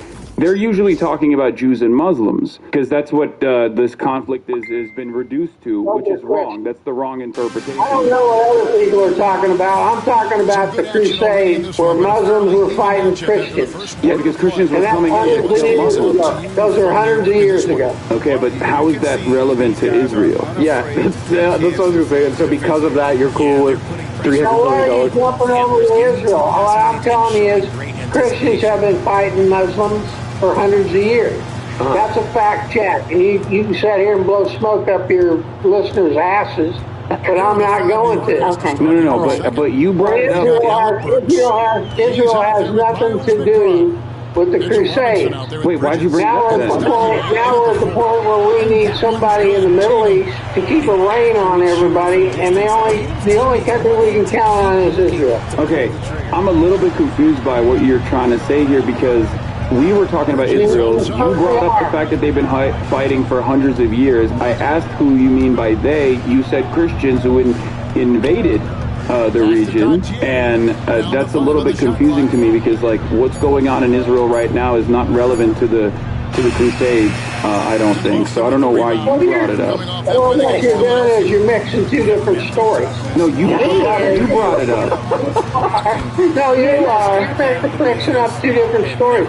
The Christians and the Muslims were fighting hundreds of years ago. But now we've got the Crusades. Israel trying to maintain authority in a bad region. I'm trying to understand why you brought up the Crusades in this situation. I guess is it because like the Muslims, if they're not constantly being dominated, they'll like take over? Is that what it is? No, they try to dominate Christianity. They're doing it now. You don't get that? If you don't get that, I don't know what you're doing. You think Muslims are trying to dominate Christianity? Yes. Where in America they're doing this? It's happening everywhere. Starting in America right now. It's starting in America right now. It started in America. It started happening in America probably.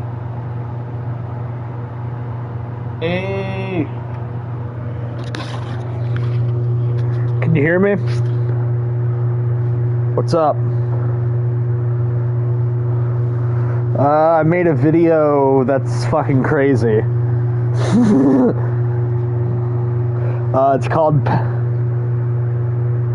It's called Pennsylvania as a Nation.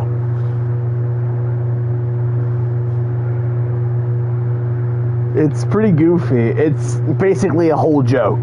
Like I even put like in the captions, this video is a joke. I just want my state to flourish. But like I list like a bunch of facts about the state and everything. I wrote it like all goofy last night. That definitely give it a watch. It's goofy.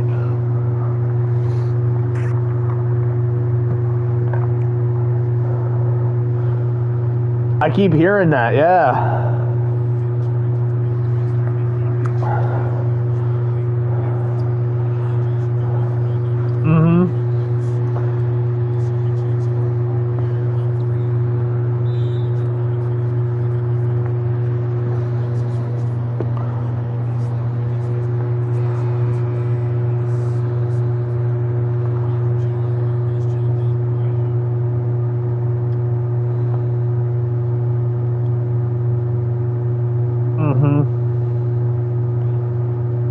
Yeah, I'm probably not gonna buy like the super special editions, but like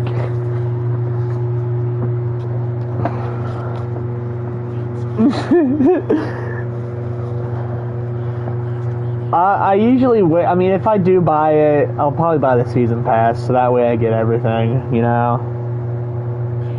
I'll send you a link to the video. Oh, it's different season passes? Shit. I'll send you a link to the video. There. I do think there should be a thing called a national divorce. It's an idea I've been hearing about lately. The idea is basically like the biggest like Democrat states like separate from the country because Donald Trump's just fucking everything up right now. Yeah, it's like, okay, our time as a country is kind of over, so it's like, why not just, before he fucks everything up, why not we like make our own countries? It's kind of just like a loose idea. It's kind of just like a loose idea. I don't even know how it would work, to be honest, but it's just like some food for thought. It's like, what if we did it? Like, what if the blue states joined up and like made their own like super country or something, you know? Because they like a few states have been talking about it, and it's like they really don't want like fascism to happen. So it's like, think about it. It's like California has the 4th largest economy in the world. Pennsylvania's the 5th largest state. New York's like the 3rd largest state. If those states like join together, yeah, Pennsylvania's huge. Pennsylvania's huge. It has 13 million people in it. Yeah. If like if Pennsylvania, New York, California, and like Wisconsin teamed up, that would genuinely be some issue for like some red states. Not that I'm saying we should like go to fucking war with these states or anything, but I'm just saying like we could like have a country. Like we could definitely hold our own. I think America's time as a superpower has passed, especially because like China has been like developing faster than us in every way, just absolutely creaming us when it comes to development. Hell, even we're shooting ourselves in the foot. We're just shooting ourselves in the fucking foot. We're not taking care of our citizens. We're doing everything to harm our citizens, it seems. And yeah, it's just rough.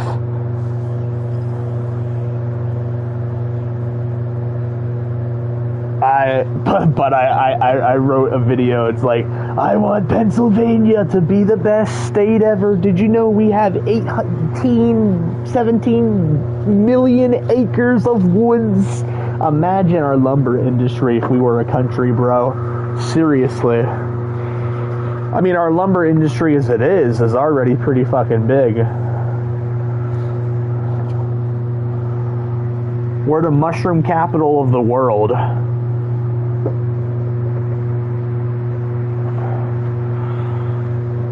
If we didn't have to deal with fucking federal regulations, we probably would have marijuana passed as a law.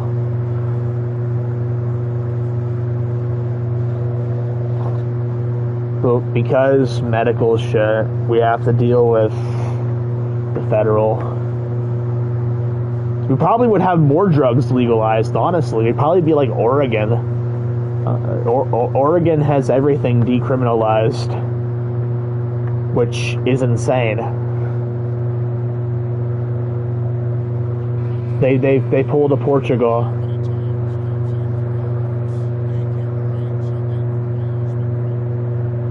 Yeah, but here's the thing. people are going to phase out of that real quickly. Portugal had that problem as well for a little bit. People phase out of that really quickly because once a few years pass, rehabs start opening up and people, like, it's just a phase. Yeah, for the first few years it was really rough in Portugal, but then, like, they realized, well, I'm not going to get in trouble for doing drugs anymore, so I don't, like, feel the adrenaline rush of doing drugs, you know what I mean? And that's the whole thing about doing drugs. Because it's illegal, you get, like, you get an extra high, you get an adrenaline rush, because the crime, and the secret ingredient is crime. If it's like smoking weed for me nowadays, it's like, it's the most boring shit ever. Because I just walk into a store and I just, like, it's like buying food.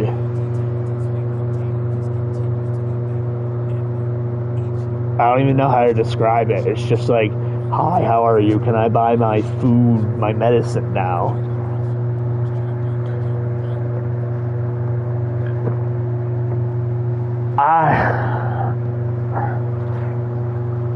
Yeah, I gotta get some breakfast as well, to be honest.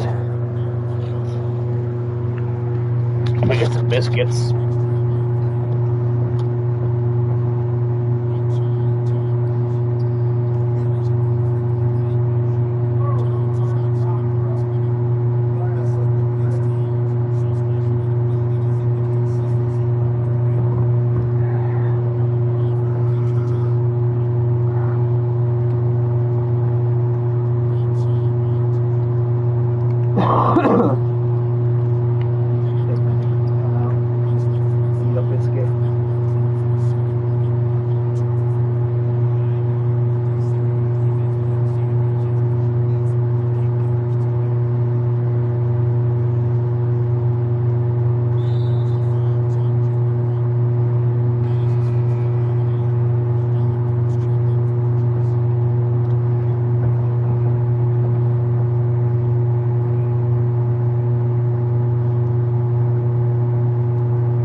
Probably, I would say, year 1 or 2 of the Obama administration. And you think Trump is fighting against it now? He's aware of it and fixing that problem? Absolutely, to stand up for it, yes.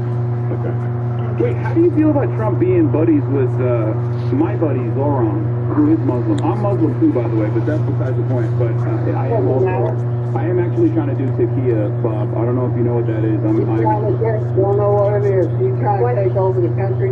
Yeah, I'm trying to take over the country, yeah. Trying to make America great again. Yeah, I'm trying to take over the country and do woke Sharia. Yeah. You know how we have ice agents right now? I want to make sure that they're all transgender ice agents going door to door to make sure that everyone is saying their pronouns.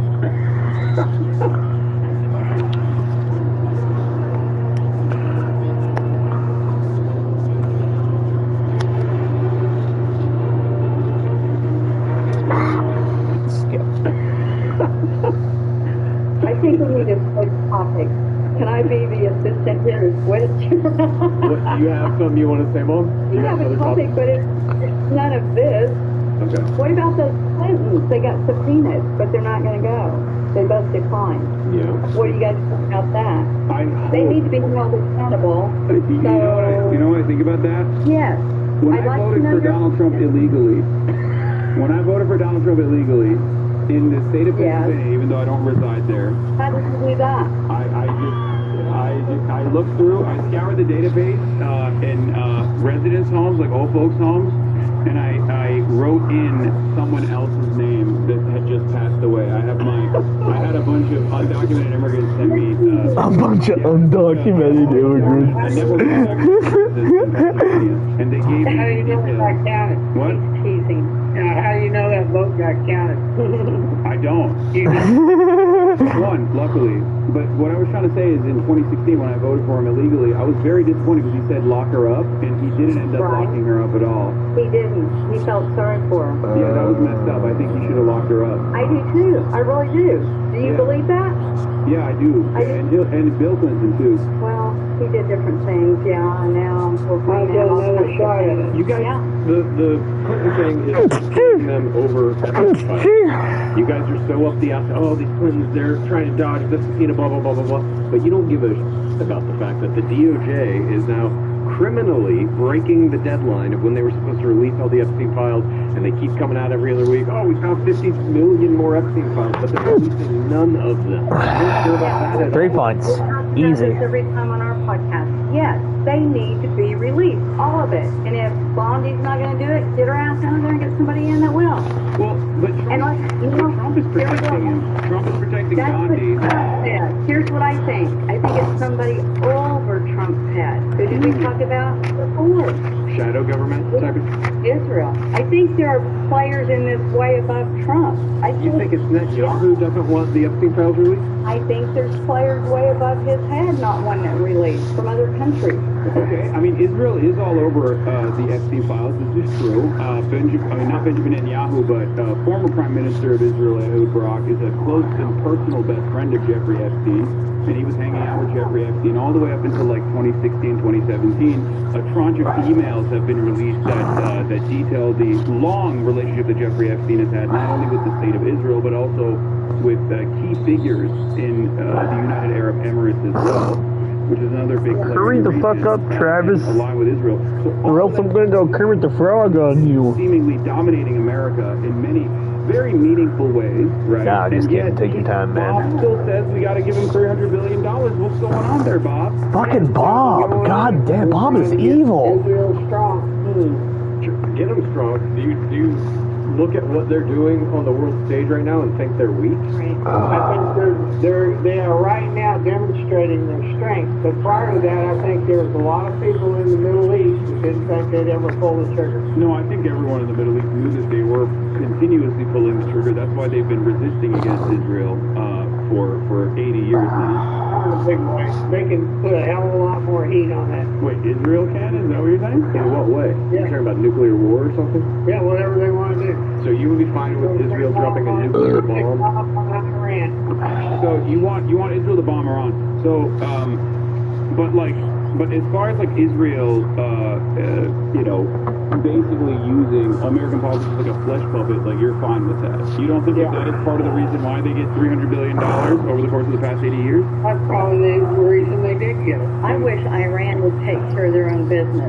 I don't want to get involved there. I don't think our United States should get involved with Iran. They need to take care of their own business. I'm sad for the people that are getting killed there, the protesters and whatever is going on there. I'm very sad, but we don't need to get involved in that one. They need to take care of their own.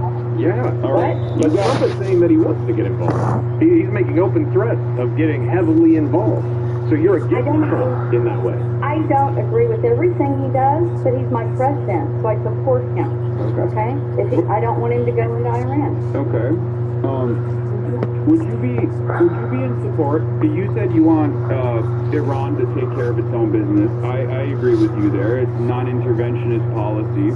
Even though we have been intervening in Iran's business for quite a while, including, but not limited to, these crippling sanctions that we've put on the Iranian government that has destroyed its economy, outside of the state being very repressive and killing protesters and things like that, and following some very rigid rules that people are obviously very dissatisfied with, the sanctions have played a big role. Would you be in favor of reducing the sanctions as if Iran said, we're not going to build any more nuclear weapons, we're not even going to attempt to do that? Would you be fine with that? Yes, I would. What about you, Bob?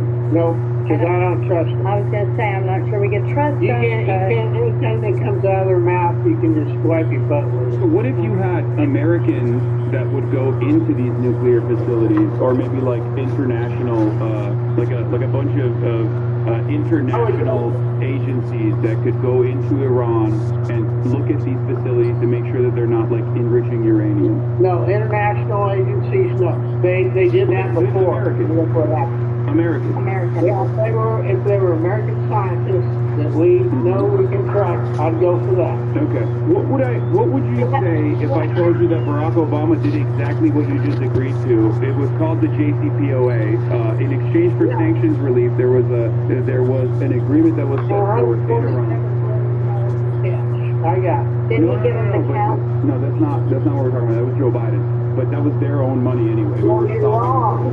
You are dead wrong on that. You're dead wrong, brother. The cash came from Mr. Obama. Okay. Oh, I thought you were talking about the $6 billion of frozen funds that Joe Biden unfroze. But here's the thing. So Barack Obama did exactly what you said would be a positive improvement for our relationship with Iran. God, this Bob guy is evil. It actually was working, as a matter of fact. It's like the opposite of my God, Bob. It's like he's Bob Black. He's Bob Black. In the face with the board twice, it's my fault. He's anti-Bob.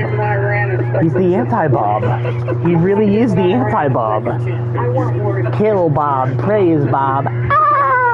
No, that you're not giving Iran a second chance. So, but Donald Trump is actually giving Iran a second chance, as a matter of fact. This is a double trick question, as a matter of fact, because Donald Trump is now saying that he wants to deal Iran sanctions relief in exchange for a denuclearization agreement that they can get on board with. Yeah, and he's giving him one more chance, and then he's going to smack him again. So you agree with that, then? What? That we should send American scientists in? So you agree that Donald Trump setting forth a deal in exchange for sanctions relief so that Iran can participate in the global economy and get medicine for their doctors and get food and do normal trade.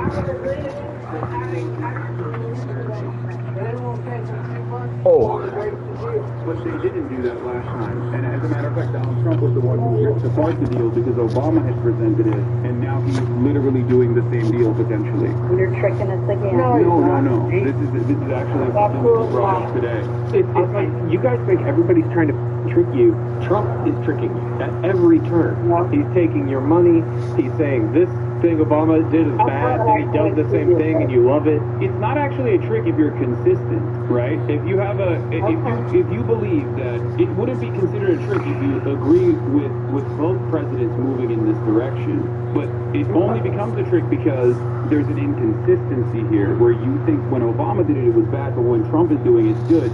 that's when it becomes a trick. And it's not even a trick at all. It's actually to arrive at a consistent position. The difference is Obama dumped $147 billion in cash on their back porch. We're not giving them any money. We're just saying, okay, we might let you sell a little bit of oil, and we'll give you a couple, 3 months to see whether you stick to the deal or not. From and then we're going to bomb the piss out of you. No, it's actually frozen assets from Iran selling oil that we froze. That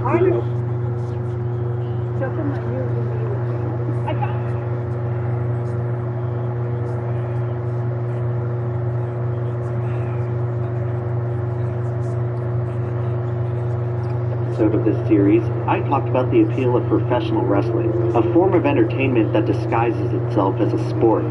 In this episode, I'm going to talk about NASCAR, a sport which tries to disguise itself as entertaining.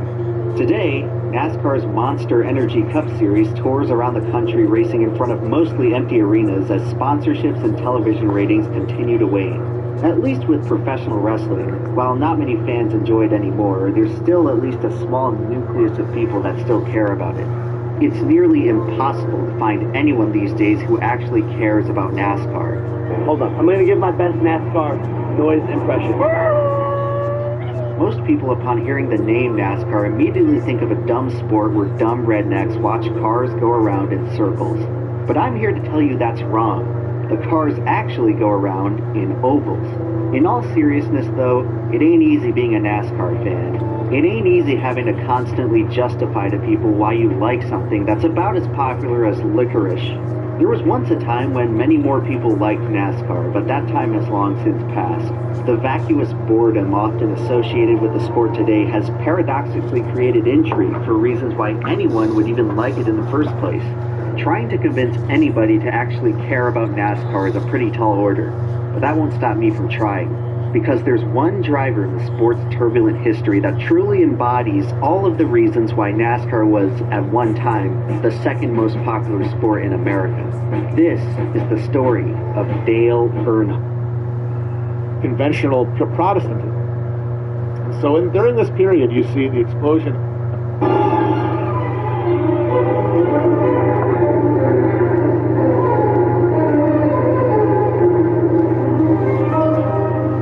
among the settlers who emigrated from Great Britain to North America. Fuck, it's cold. Period, there were three dominant motivations. All of the colonists had them all to some degree or another, but in almost all of them, one predominated in their mind. That was desperation, greed, and fanaticism.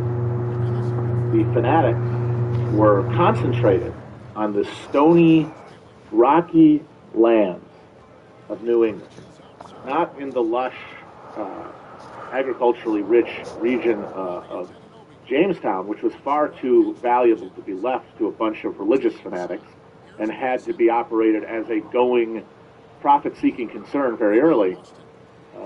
The New England settlements were peopled by real believers, people who were adjusting to the rapid change of life that the early modern era had imposed on European subjects by enlivening their religion with a deep fire of personal revelation. This is the Puritan strain of Calvinism that explodes in Northern Europe as capitalism emerges. As capitalism destroys the old feudal religious bonds that kept people together and that also forestalled a full domination of capital, were being destroyed by the competition of the European states. And capitalism was wrenching people from their landed understanding of religious experience and personalizing it.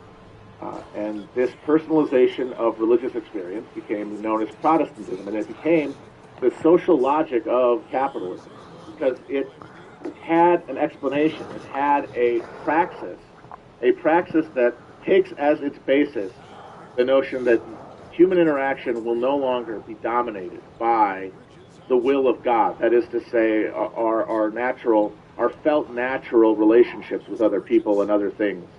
Because the market, in its intrusion, has now turned us all into strangers in a way that we hadn't ever been before. And that means that the social reinforcement of religious belief are minimized. They are dissolved. And we are left more and more alone in more isolated social circumstances in a competitive relationship with our neighbor, our Christian neighbor.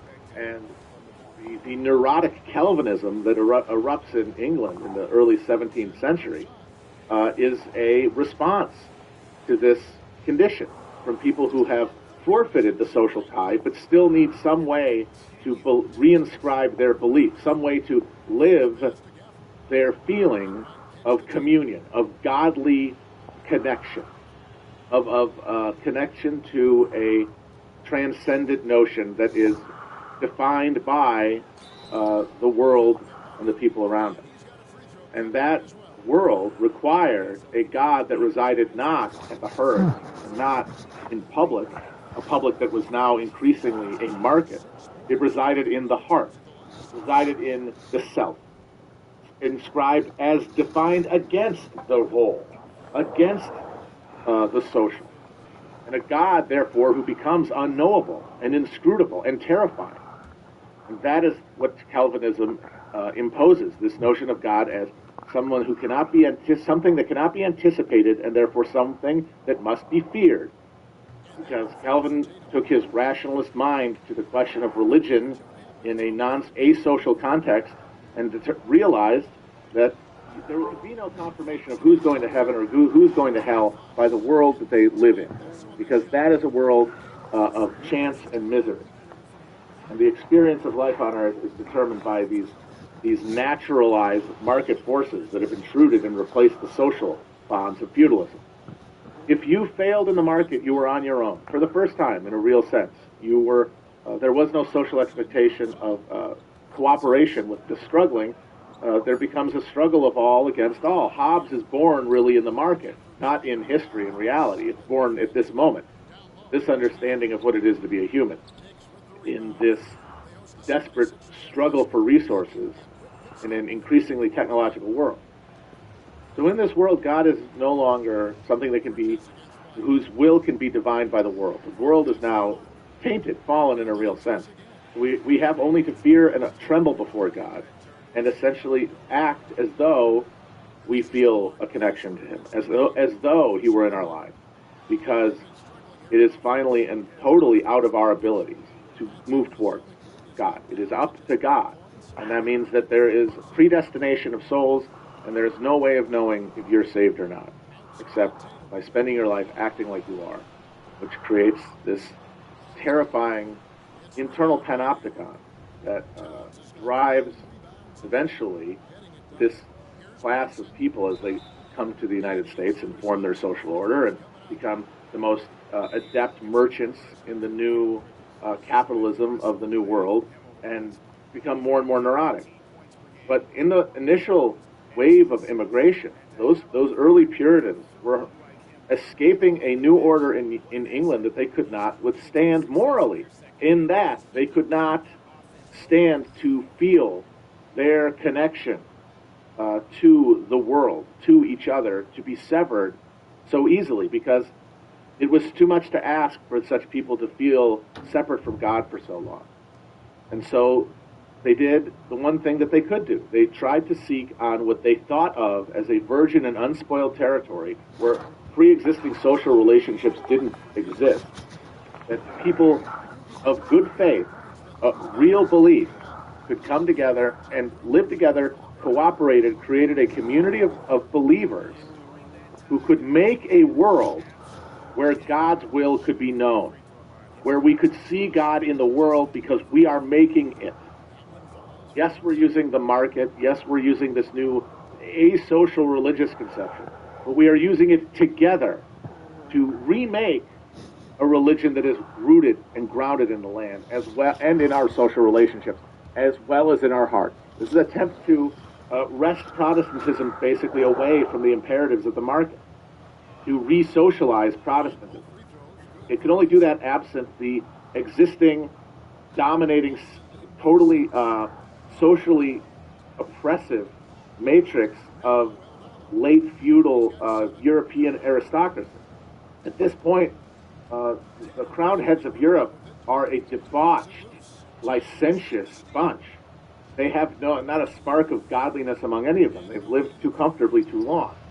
They have made heaven on earth in the castles and in the courts, and as such, don't really have to think too much about what happens after or what they're giving up by hoarding all of that pleasure, because it's not precarious as it is for a downwardly mobile merchant in early modern England, or a frantic amateur farmer trying to stay alive in Massachusetts by digging some goddamn green out of the rocky soil of New England. And of course, they were also desperate because many of them were downwardly mobile, and they were, of course, greedy because they imagined that that God's will in the world would be their pleasure, their enjoyment of the world with each other. So, of course, they would be able to make a comfortable life for themselves here by expropriating from people who did not count in their moral calculus, who were too abstracted from their social experience to resonate as a full human. And they tried to make it work. New England colonies are religious communes. I mean, they're sort of Jonestown. But because of the fortuitous mass death of Native Americans in this region, who had been absolutely cut down by smallpox infection courtesy of early American pre-English contact between native peoples and European fishermen, meant that there was a lot of land that was just not could not even be contested by the local native population. It kind of needed after a while needed the settlers as much as the settlers needed them, or at least that they felt that was the case, or else they obviously could have killed them all. But they build these little theocratic statelets. And of course, they split over doctrine. Roger Williams and Ann Hutchinson have to go to Rhode Island because, oh, what is this? Oh no, if we leave it up to ourselves, we're in the market. Over time, we are going to end up creating a very idiosyncratic religious convictions because they are not being reaffirmed socially, because I am not spending my time immersed in a religious sociality. I'm spending it working. I'm spending it trading. And I'm spending it thinking about my soul as an isolated monad, not as a part of a greater spiritual tapestry, that is the consolation of religion. That's the actual thing that makes religious belief spiritually soothing. It's the itch that everything's trying to scratch in modernity and can't quite make it. And that is, give it the name of God, but God is just the accumulation of our positive relationship, a positive emotional connection to the experience of life, the sensual engagement of our bodies with other people in the world. So they start splitting up, start burning witches, of course, because it's not a stable conviction, because it is not socially reaffirmed. In fact, there's social competition. The more godly appearing are going to more likely be Travis, are you alive? Right? More successful materially, and the more publicly pious will likely be the saved, right? If we can think about it logically as God making a decision to save people, well, who's he going to save? Getting ahead of God's thought process, basically. That's a drive towards success, and that is a competitive drive away from each other. As they're trying to pull together, they're also being pushed apart by the competitive nature here, the competitive framework. Being the most successful farmer, one with the most land, one with the most ease and comfort, one who is able to devote the most of his life to the rituals and trappings of religious conviction, are going to be the saved. And so the hearts of these religious communities are eventually just destroyed, and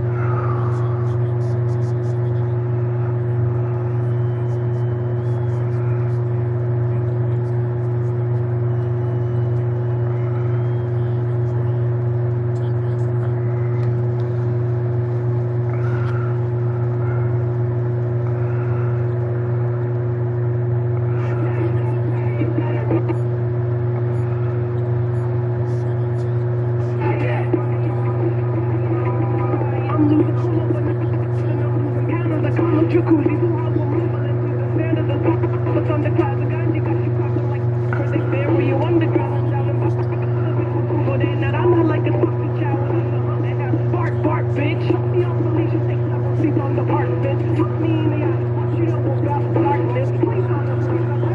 is crazy.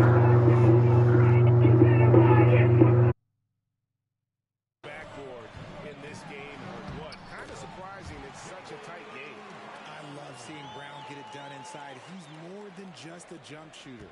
Knicks trail by 3. They need a bucket in a big way here to regain some confidence. Brunson, no good.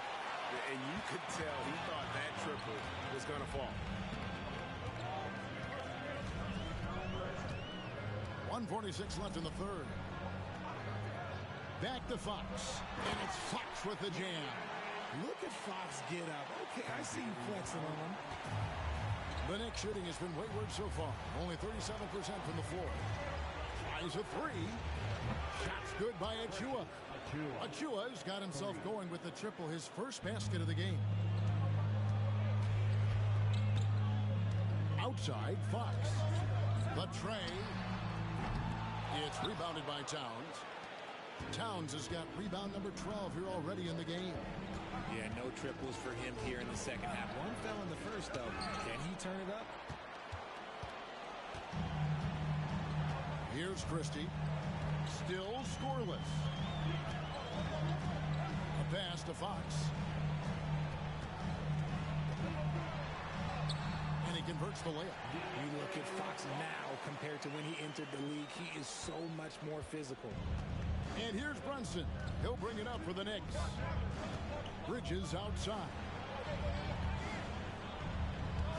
There's a screen by Achua. That's in, and the Celtic lead is cut to just 1 on the basket from Bridges. Bridges has got 12 points in the game. And here is Brown. 12 points for him. Outside, Fox.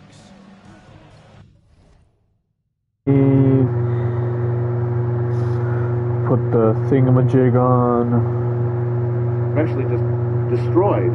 I'm not leaving the party. I'm not leaving the party. Overcomes all these social forms, swallows them, and digests them, and creates. Gonna leave the party. No! Okay, fair enough. If you can't talk, I understand. I get it.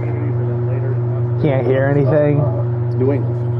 It is Boston as a trading capital before and during the American Revolution, and then the areas around Boston as the first industrial factory infrastructure in the United States. The mills, staffed mostly by young girls, something that you wouldn't think the Puritans fixated on building God's city, the wilderness, would really accept. You think it's part of a fucking godly world where young girls are forced to go into a room together and risk getting their arms ripped off by fucking machines.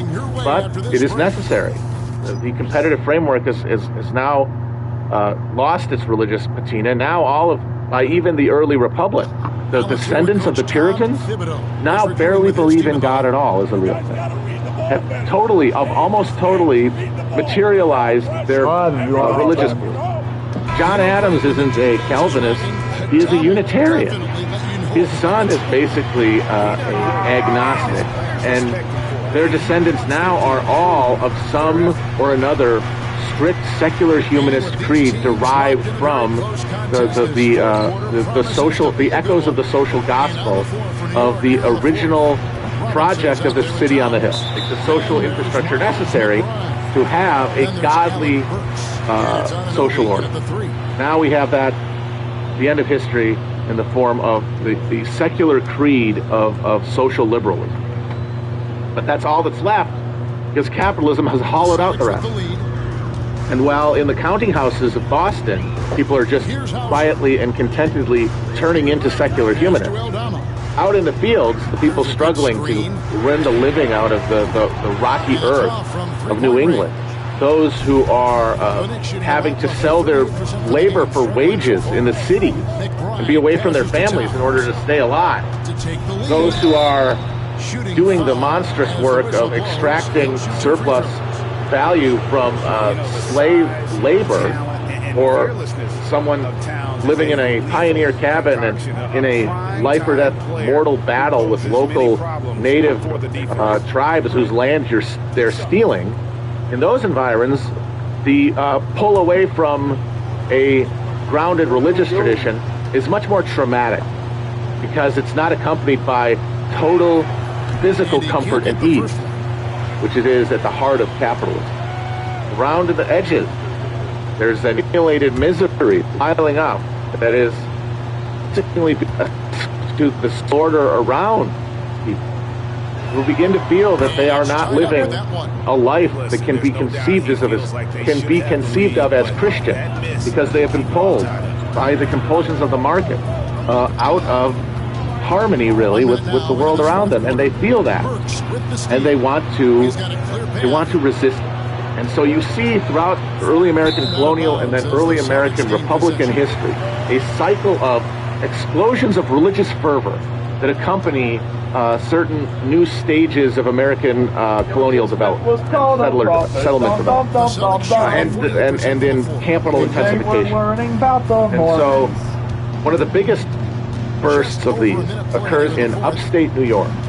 So upstate New York had been land that had been relatively recently settled by mostly settlers from New England, who had essentially crapped out of social life, either from some combination of, and because of some combination of, as we said, greed, fanaticism, and desperation, moved around. And a lot of them ended up in northern and western New York, because that land had been granted after the Revolutionary War. That land had been deeded to Revolutionary War veterans as payment for their service during the war.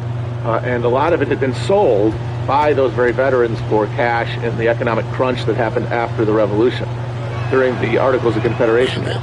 So a lot of that land was being sold on the open market and was being bought by people looking to find some stability, some social stability. And one of the other thing drawing them there was the first and biggest public infrastructure project of the young America, the Erie Canal. I had a mule, name was Sal, went 15 miles on the Erie Canal. It was originally funded by, it was the brainchild of New York political dynast Governor DeWitt Clinton, who, in the face of the Jeffersonian hostility to publicly funded works, which was epidemic at the time, Clinton pushed, as governor of New York, heavily for a public-funded canal connecting Lake Erie to New York City, and with the idea that it would stimulate economic growth. Now, this threw in the place. This is something that a lot of people in America thought was unconstitutional, but was also necessary for the American economy to grow. And so, even though a lot of the public sentiment was against it, the local demand for something there, and also the power of the economy of New York Harbor at that point, of the New York merchant class at that point, who desired to see this for their own benefit, they would be able to do more. They would be able to do more trading. They would be able to make more money, and so they formed a powerful interest group pushing for the Erie Canal. It was begun in 1917, and it took until 1821 to finish. So from 1817, you see this huge burst of economic activity as the Erie Canal is being built, as laborers swarm from across the country and from Europe to work building this canal. And then after the canal is done, this new efflorescence of urban culture in these ports along the canal within New York itself, sort of going down through New York. And it's this canal that brings capitalism in its advanced industrial form to the people who had fled the farthest from making an accommodation with capitalism, spiritually. The people who were demanding something more out of life than submitting to this inhuman regime, who wanted to still feel God in their lives. And into their midst came this massive explosion of capitalist trade and infrastructure development. And it creates the Whig Party, in part from the political machine that comes up around Millard Fillmore in Buffalo, and the weed machine around William Seward. All that energy is unleashed by the Erie Canal, but so is a powerful amount of psychic discomfort. and spears. The hoofbeats are coming to people who have been spending their entire lives trying to stay in some sort of harmony with a God that they could hear in their minds, and we're now having their ability to do so torn away from them. And there's a bit from Moby Dick in the chapter The Hoetown Story, describing a guy from the Erie Canal region that I think best exemplifies exactly what the social implications of the Erie Canal's construction through upstate New York were. So this is a guy describing the canal area. For 360 miles, gentlemen, through the entire breadth of the state of New York, through numerous populous cities and most thriving villages, through long, dismal, uninhabited swamps and affluent, cultivated fields, unrivaled for fertility, by billiard room and bar room, through the holy of holies of great forests, on Roman arches over Indian rivers, through sun and shade, by happy hearts or broken, through all the wide, contrasting scenes of those noble Mohawk counties, and especially by rows of snow-white chapels, whose spires stand almost like milestones, flows one continual stream of Venetianly corrupt and often lawless life. There's your truest Shanty, gentlemen. There howl your pagans, where you ever find them, next door to you, under the long-flung shadow and the snug, patronizing lee of churches. For by some curious fatality, as it is often noted of your metropolitan freebooters, that they ever encamp around the halls of justice, so sinners, gentlemen, most abound in the holiest vicinities. And a little later, in sum, gentlemen, what the wildness of this canal life is emphatically evinced by this, that our wild whale fishery contains so many of its most finished graduates, and that scarce of any race of mankind, except Sydney men, are so much distrusted by our whaling captain. Nor does it at all diminish the curiousness of this matter, that to many thousands of our rural boys and young men born along its line, the probationary life of the Grand Canal furnishes the sole transition between quietly reaping in a Christian cornfield and recklessly plowing the waters of the most barbaric seas. I think it gives you kind of a sense of the combustible social situation that existed here in this area. And so over the next 20 years or so, from the creation of the Erie Canal into the 1830s, you see this huge explosion of religious fervor in the counties of northern New York. It becomes known as the burned-over district, as in every part of it has already had a massive wave of evangelical passion seize the local population and burn through it, so that all of the, at a certain point, all of the energy had become extinguished. And what extinguished it was participation by many of the people of this region in a new explosion of millenary prophetic religious movement that emerged around charismatic figures who claim a personal prophetic relationship to their Christian souls, and they gathered people around them in new understanding of religious life. And the thing they all had in common was that they attempted to break people away from the relative isolation of rural life and the alienation of urban life that saw people spend very little time in churches. Many of these people were devoutly religious, read their Bibles fanatically, but had little to no interaction with formal church worship. And after a while, this, in a situation of constant precarity and marketization of life, leads to a explosive demand, a spiritual cry for some sort of new understanding of religious life. And that meant coming together into a community of faith that meets together more regularly, whose religious worship is more passionate, is more emotionally invested, provides more of a cathartic relationship to the alienations of life than was allowed for in the more sterile environs of conventional Protestantism. And so during this period, you see the explosion of the Millerites, a sect around a farmer named William Miller, who got his notebook out, went to his Bible, and figured out mathematically that the world was going to end in 4 years. I believe it might have been like that. And gathered around him a huge community of believers who went to the top of a hill on the appointed day and waited for the world to end, and when it didn't, had to walk back down. Many of them having sold all of their possessions. And and amazingly, though, that was not the end of the movement. It eventually morphed into the Seventh-day Adventists. And to this day, they refer to this moment as the Great Disappointment.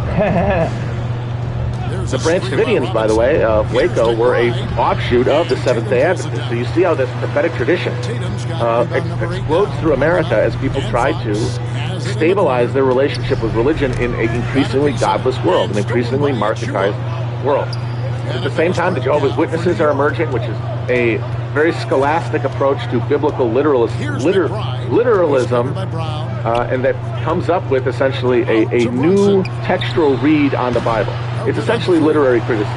Jehovah's Witnesses is literary criticism of the Bible. It says, you guys have been interpreting this wrong the whole time. This is what it actually means. And they get a lot of people in this increasingly intellectualized age, this increasingly empirically minded age. That gets a lot of supporters too. This is also the beginning of a lot of the spiritualism that will emerge more in the late 1900s among the anxious middle class, when you have rapping seances from the Fox sisters in Hydesville, New York. And you've got the Shakers coming together into religious communities of purity, which die out because they don't have sex with each other. Then you have more secular utopian movements like the Oneida Society, who are inspired by the utopian socialist Robert Owen and the French utopian socialist Charles Fourier into building a equitable, free social order that is not captured by the market. There's more than this, even than Jemima Wilkinson and Ann Lee, John Humphrey Noy. And they all get their supporters, they all gain their adherents of people who are looking for some new way to feel God in their life every day in America.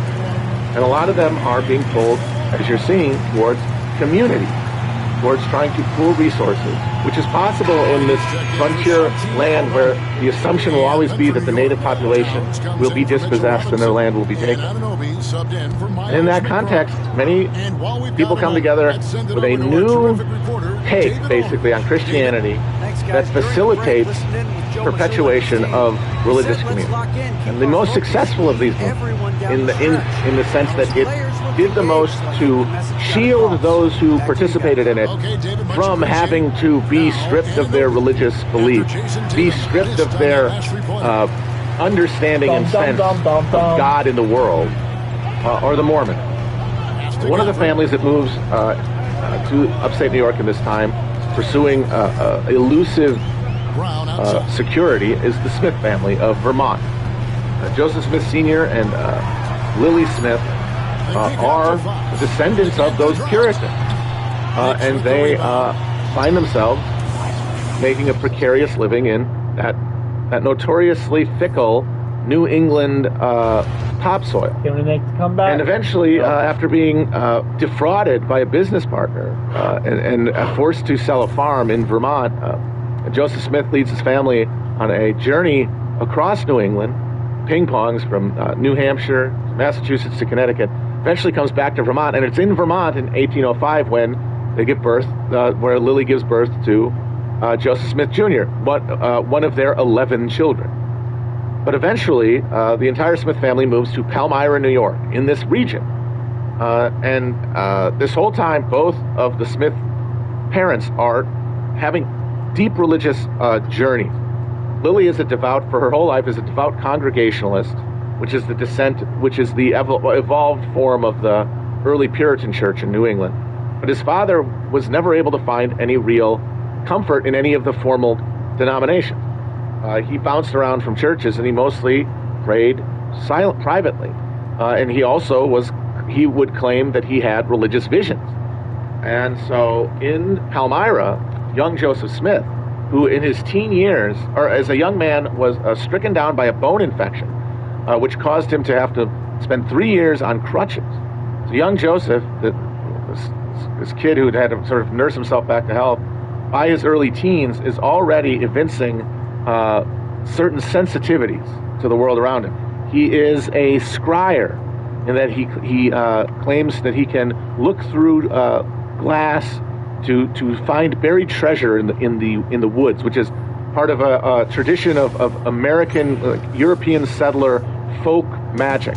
Yep. Which, until you have totally, ripped people away from the land, is going to exist within any religious tradition, and that definitely survived into this point anyway within Christianity, although its days are numbered.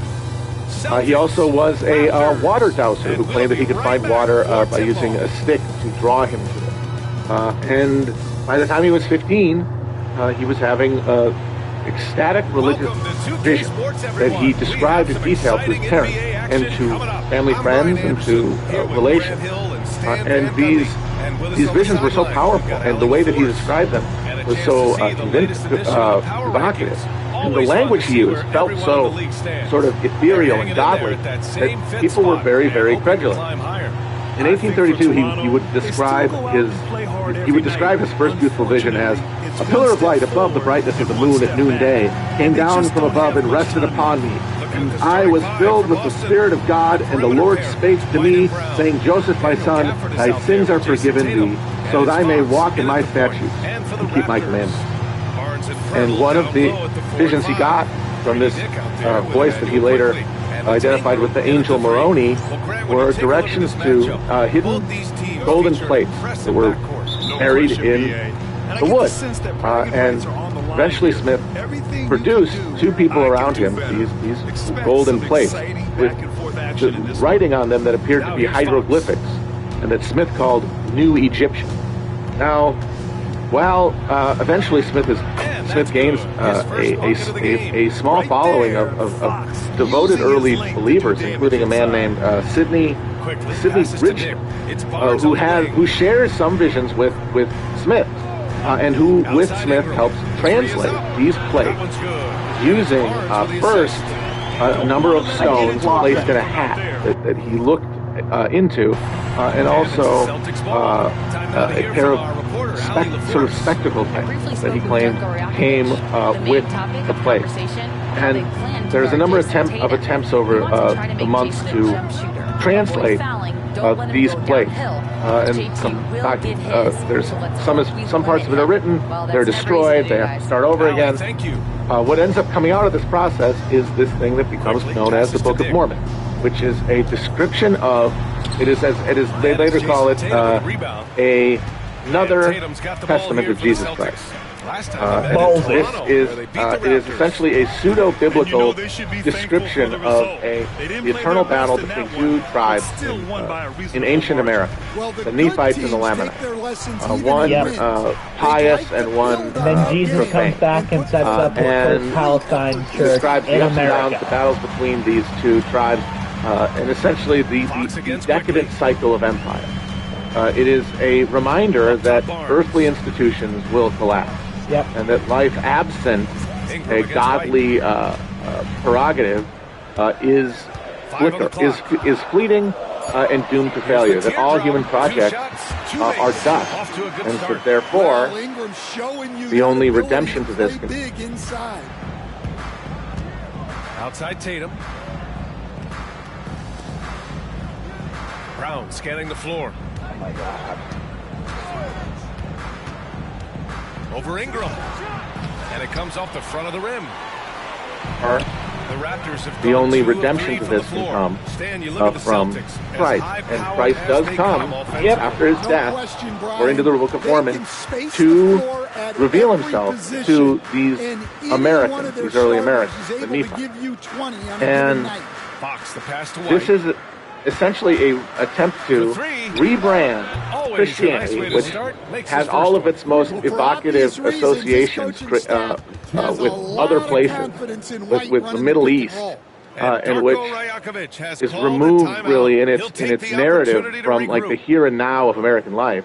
Mormonism gave the American land that people were trotting on an enchantment that it previously hadn't had. It was land trod upon by Jesus. The American people were not just the cast-offs of European Christianity or Mideastern Christianity. They were the heralds of a new American Christianity. And even though this flew in the face, obviously, of a lot of Protestant orthodoxy, Smith, thanks to his charismatic manner, the fact that the books themselves are compelling especially when you consider that it is well established that they were written, quote unquote, by Joseph Smith with his head down, slowly saying sentences, and on the other side of a curtain, one of his transcribers writing down what he was saying. It was not anything that he wrote by himself or plagiarized from another source. It all came from his head. And so, yeah, it's incredible. Whatever degree of fraud he thought he was perpetrating, and whatever degree of real truth, no doubt about it. It is incredible work of fiction to convey. All of it was enough to keep him very impressively focused on trying to convince people of this, and he had a very good luck at accumulating a large number of, this is crucial, relatively economically prosperous followers, early supporters, who were taken by this American vision, which was also, I should say, radically universalist in its convictions, because one of the things that had making Protestantism so dour over the years, and had sort of necessitated the Methodist break with predestination. Yep. Is that eventually you can't imagine anybody getting into heaven. Yeah. And you essentially need a social jubilee to make up for the fact that it becomes harder and harder to live as a Christian as capitalism overdetermines our lives. And so not only did Smith have this vision of godly America, and of a godly American people, but also a promise of a loving God. According to visions of Joseph Smith in this time, he was revealed the heaven. He was shown heaven by God, and what he saw was essentially a eternal nightclub with a different VIP section. Yeah, he was shown a heaven that was divided into 3 levels: the celestial, the terrestrial, and the telestial. And in them was the vast majority of humanity. According to Smith's visions, only those who personally rebuke Christ to his face, basically, are spared some measure of salvation, in that there is an eternal life. But there are high... Those who are able to spend their time on earth perfecting their character through their actions. Through their actions, they would be able to ascend to a higher level, with the highest level being the celestial level for those persons who spent their time on earth perfecting their character to the highest degree. And this is the universalist vision, but it also maintains a social engine. It doesn't tell you, hey, everybody's saved, relax. It says, everybody's saved, relax. But now, wouldn't you rather be more? If God has given you this gift and you have nothing to fear, wouldn't you rather more? A greater understanding? The greater your degree of understanding and communion with God is the greater your, upon death, understanding of the universe. So it contains within it both the comfort, sort of a social welfare state, a safety net. It also gives room for personal, the rewarding of personal refinement. And according to Smith's vision, the only way you could refine yourself is if you could live a life that was fully invested with religious belief, which means you had to escape the clutches of capitalism as it was pincers, as it was squeezing the life out of upper New York from both ends of the Erie Canal. So very early on, Smith's vision of the Mormon Church is for it to be a new city on a hill, a resuscitation of the Puritan idea of reconciling spiritual desire to live in a godly way with the bountiful continent of America by seizing some of that available land due to expropriation of natives, and then remaking social relationships away from the market and towards community. That is what Smith spent the rest of his life trying to do, over and over again, building religious community that then eventually collapsed from internal crisis and external pressure, causing the movement to a new 17 points for him, all the way until the final reckoning at Nauvoo, when Smith is killed by an anti-Mormon mob, which really ends the prophetic age of the Mormon Church, which is where we'll end this episode. spoiler. Here's Dick. First is Kirtland, Ohio, good by Toronto, where Smith tries to organize a social mechanism, organize a body of believers into a corporate social form. So not only does he begin the creation of a church hierarchy, so this flies in the face of most of the other evangelical preference for horizontal authority within the movement, and instead imposes a hierarchy. Now, it is a lay religion. There is no formal priesthood within Mormonism. Every adult male is ritually initiated into a priesthood that gives him certain authority within the church, but only within a hierarchy of other authoritative bodies. There's the first presidency of the church, which was held by Joseph Smith. There was the High Council. There was the Quorum of the 12. Pretty baller. And there was another larger group called the 70s. And all of these different groups were made up of different, more or less influential people within the Mormon community, and whose job it was basically to maintain a coordinated social effort. And one of the things they did with this hierarchy was to try to initiate something that Smith called the United Order, which was a church program to have land held by people in the church, owned by the church itself, and then the products of that land distributed to members of the church according to their need. And this was a doctrine of the early church that Smith insisted on when his followers started moving to Ohio. And so he attempted to create this Christian communal social order in Kirtland. This is very similar to the things that were happening with the Oneida organization, only more explicitly tied to religious prophecy rather than secular morals. But there was a problem with this effort, which Smith tried again and again as he moved west, because the richer members of the church were more reluctant to communalize their property than the poorer members. And so the people who signed up to do this tended to be those who needed more than they had.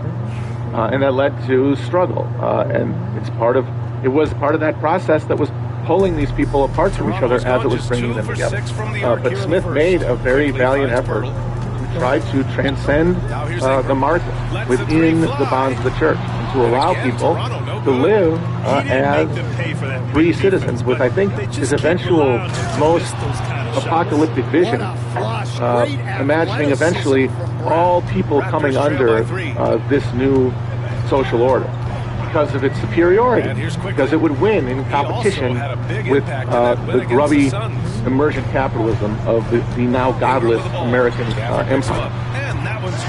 So by the 18th, from local non-Mormons who were freaked out by this weird cult, and there's already a bunch of Smith's promise of access to personal prophecy. And so there are tons of prophets running around Kirtland, and there's also a lot of different things that have been told by different things by God, many things that contradicted what Smith was saying. And Smith had to battle against a lot of these early competitors because he had really opened the door for that. And the thing that hated him was this social structure that he had built, this hierarchy, which people were invested in, and which gave them a direction. And so when rivals challenged Smith was able to affirm an orthodoxy that was sustained by the majority of the church.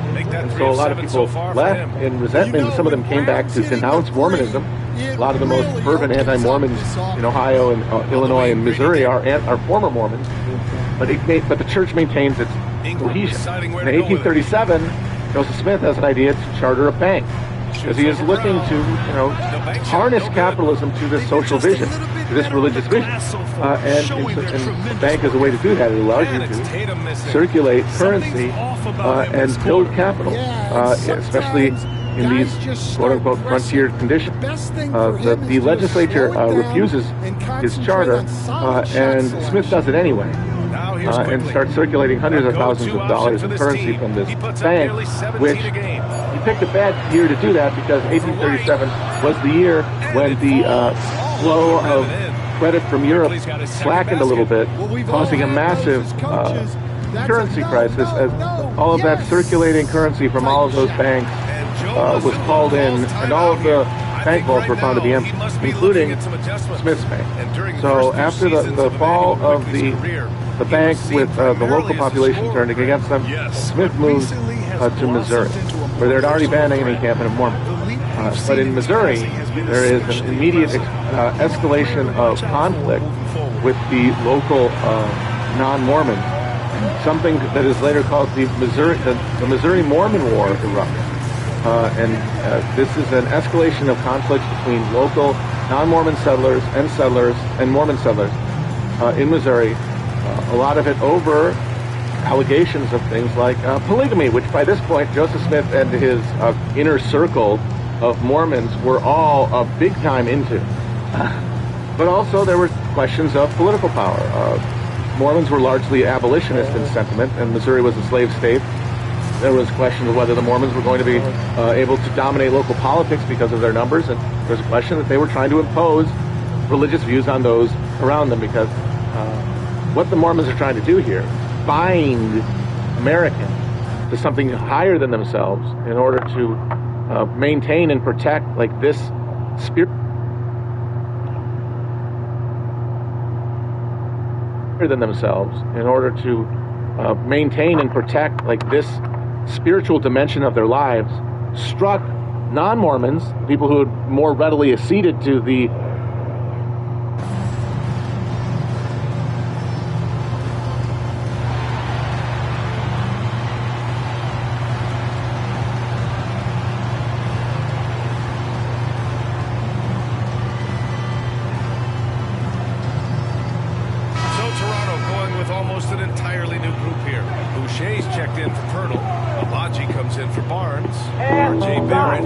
and it's Walter in for Nick. So Boston going with almost an entirely new group here. Cornette's checked in for Gafford. Aldama comes in for Jason Tatum. Hauser, he's checked in for White. And Christie subbed in for Fox. Outside, Brown from behind the arc. Amaji with a rebound. Grab that one. However, so far they're getting a little out-hustled on the boards. And finished off by Boucher. Great teamwork and great timing. Oh, spectacular play. Here's Christie, guarded by Quickly. Aldama outside. And it's Toronto with a rebound. Their last game, a win against the Suns. Looking to carry it into this one. And they got into a consistent offensive flow, largely because the defense they were facing was poor. Yeah, but even against weak defense, your execution still matters. Luckily, they were able to take advantage. Now here's Brown. He has 7. Shot clock at 6. Late clock. The Celtics got to hurry here. Here's Christie. Again, the miss by the Celtics. And Barrett has got the ball here for the Raptors. Quickly, passes to Barrett. Here's the pick. Launches a 3. Christie with a rebound. Well, the defense catches a break there. You expect him to make those. Brown in the high post. He had a 12-point outing in their last game against New York. Terrific finish there from Brown. He goes up strong and absorbs the contact. Quickly passes to Abaji. Here's Barrett. There's 45 seconds left to play in the first. Pass to Walter. Quickly from outside. And it's Cornette with a rebound. So it's Boston now. Outside, Brown.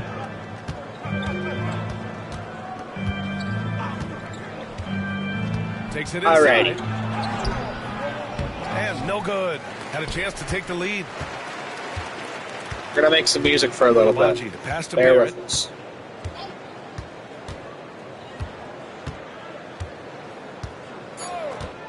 From downtown. He's off on that one.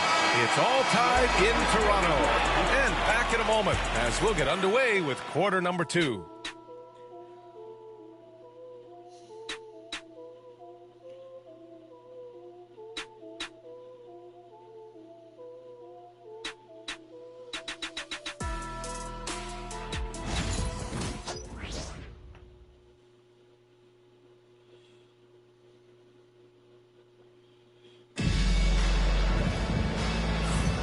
And if you're just joining us, it's been a pretty even game through the first quarter. You know, you take a look at the Raptors' performance here, guys. What are your thoughts? Attacking relentlessly, drawing fouls. They won that first quarter at the stripe. All right, and now you want to see them sustain this relentlessness for the entire game because it's clearly paying off. Toronto shooting around 33%. Not the best offensive efficiency. So the Celtics 5 right now. Luke Cornett out there with Santi Aldama. Then there's Jason Tatum. And it's Hauser in at small forward. And so it's Boston with it. After this game, they can look forward to Detroit, where they will match up against the Pistons. That'll wrap up this short 2-game road trip. Tatum passes to Christie. 5 to shoot. Back to Tatum. Fires the 3. Tatum! Money from deep. Solid from 3. Tatum is not shy about firing away. Outside Barrett. Back to Ingram. And we're now about a minute into the second quarter of play. Well, that's the look he wanted, but the defense doing just enough to impact that shot. Pass to Tatum. Here's Cornett, covered by Ingram. From 8 feet away. Aldama outside. Fires from deep. Rebound Toronto. Boucher's got 4 rebounds now. The time has come for you to decide. Hop in my car, let's go for a ride. The time has come for you to decide. Hop in my car, let's go for a ride. Every day, get shoulder. Boston's gone 1 of 2 from deep in the second quarter. Every day, get shoulder. Look at Tatum using his length. They just look so overwhelmed inside. And that's why they continue to get attacked. The jump that you were never there. Here in the second, 2 minutes gone by. And I from the jump to the inside. Here's that you were Christie with a rebound. Here. You gotta finish at the rim right there. Why? You hate seeing those opportunities go to waste. I lie. Back to Aldama. You die. Cornett sets a screen. Die. Launches it from deep. Road's long and the gallows are near. You can't escape. Smile from ear to ear. They're all against the fucking wall. With the gun loaded and all. Pop, pop, pop. Kino de Totten. Pop, pop, pop. Kino de Totten. Pop, pop, pop. Knock it on Totten. That on Totten. Well, thank you for the nice words, B.A. Of course, I took pride in my overall game. And over the last few decades or so, we've seen a bunch of guys playing the 3, 4, and 5 who can pass, dribble, and shoot. So it's fun to watch the game evolve. The free throw drops for Barrett. And with Barrett, we know he can score the ball. Now he must focus on becoming a better passer and facilitator.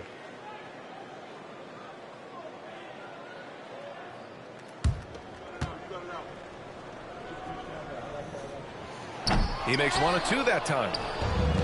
The Celtics have gotten 2 of 5 shots to fall this second quarter. Hauser can't get it to go. And Barrett has got the ball here for Toronto. They trail by 1. Beyond the arc. And Walter is good for 3. Oh, man, this has been an absolute battle in the first half. Each team trying to establish itself. The lead just keeps going back and forth. Now here's Tatum. He's got 7. They set the pick. They double team Tatum. This one for 3. sinks it from distance. Christie's gotten himself on the board with a 3 there. Exchanging buckets from downtown. That's been a staple of tonight's game. Yeah, sometimes you get in a shootout like this, but you just hope that you can get a stop first. And Darko Rajakovic has called a timeout. Coach wants to speak to his guys, maybe alter some of the game plan.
Boston with some changes.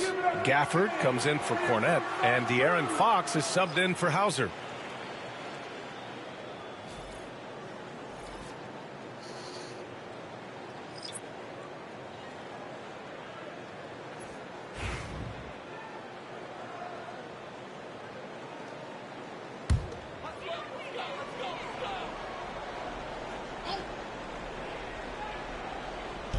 Closing in on 4 minutes played here in the second quarter. Pass to Dick.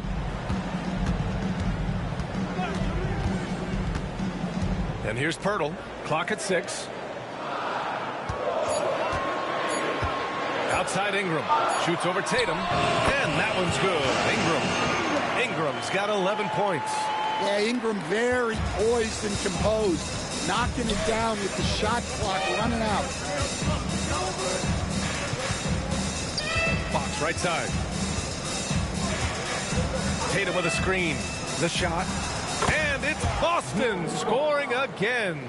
And able to regain the lead there. The Raptors have gone 3 for 7 here in the second quarter. Grant, when you talk about De'Aaron Fox, what an exciting player. That he is, and just now entering the prime years of his career. We've seen him make great strides the last few years, and it's scary trying to think just how much he can still improve. Well, when you look at what he's provided them on the offensive end, it's been an important part of why they're leading. Aldama outside. Pass to Tatum. Launches it. Offensive rebound. Oh, rejected by Pirtle. Ingram with the ball. Working on Aldama. And it's Ingram with the basket. On the assist by Barrett. And they're trending in the right direction after a rough first quarter from the field. Fox outside. Aldama outside. Fires the three. And after missing his first 3 shots, he drains it. 1 for 4. Wow, you don't see that kind of quickness from Aldama all that often.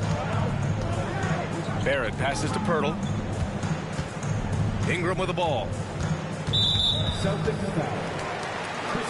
Barnes, he's checked in for Toronto. Quickly comes in for Barrett. Brown, he's checked in for Boston. Derek White comes in for Christie.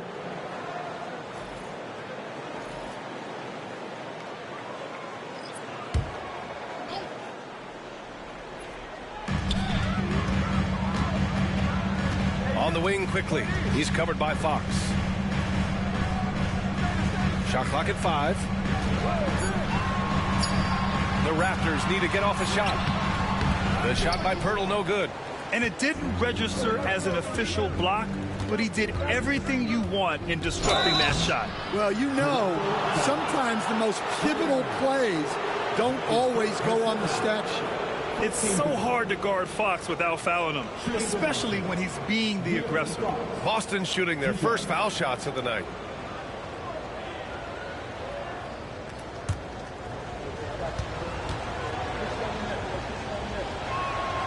First one falls for him. Well, Stan, every franchise has their guy. What kind of things do you want your franchise player to exhibit? Well, Brian, here's what people have to understand. The culture of your team is determined by your best player. If you want a hardworking, unselfish, competitive team, that best player, that franchise guy, has to embody those things. He's making the most of every trip to the line, providing for his team. Brown against Ingram. The three is up. And again, Toronto, no good. And Fox has got the ball here for the Celtics. Tatum. Oh, fantastic second effort by Jason Tatum. Yeah, secures the ball off the glass. Does a nice job going right back up. Gives us a chance to catch up with Allie LaForce. The Raptors are still developing. Coach Darko Rajakovic said, we're focusing on offensive execution and player development. It's about what we need to do night in and night out, regardless of the opponent. As we grow, we'll teach more schemes for opponent preparation. BA step by step. Yeah, it's a process, Alec. Thank you. And it's Gafford missing. Raptors trail by 4. Trying to find a spark here. Yes, indeed. A rough stretch offensively. They could really use a basket. Quickly passes to Barnes. And again, Toronto, no good. This has been a close game in a lot of ways, but they do have an edge on the boards. Tatum inside, working on Barnes. And that's out of bounds. Boston will retain possession. So a moment now to see the story for R.J. Barrett. Over the past 10 games, his effective field goal percentage has really taken a tumble. In layman's terms, his offense just isn't as well-rounded as it could be right now. R.J. Barrett, he's checked in for Toronto. Aldama's checked in for Boston.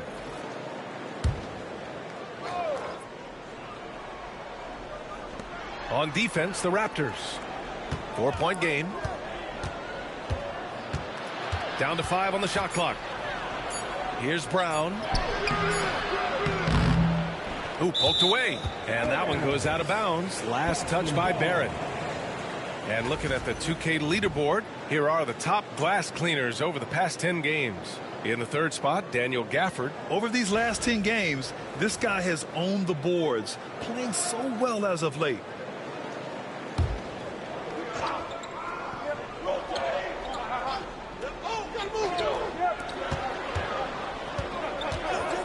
White with it. His offense has been solid, scoring around 11.5 points a game. 4 on the clock. The teardrop. Great work from Barrett on defense, trying to do everything he can to alter the shot. Well, clearly it hasn't been his best game offensively, but collectively, they've still found a way to get the lead. Outside Barnes to halt the run. Connects from downtown. Barnes has gotten himself going here. His first points of the game on the deep ball. Boston's gone 3 for 7 from the perimeter during the second quarter. And Joe Mazzulla calls timeout here. He wants to make sure everybody's on the same page.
Brown against Barrett.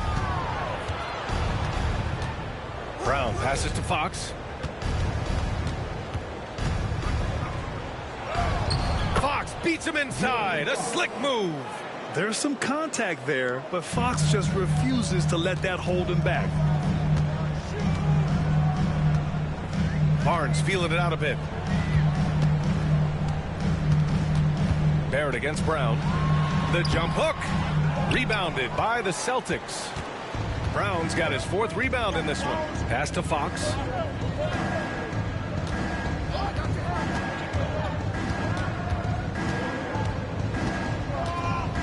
Aldama outside. The 3 is up. Rebound Toronto. Dick, the pass to Barnes. Excellent D there from Aldama. Boston leading by 3. Outside White. Pass to Aldama. There's the 3. And there's White. That's good on the assist by Gafford. White's got 6 points.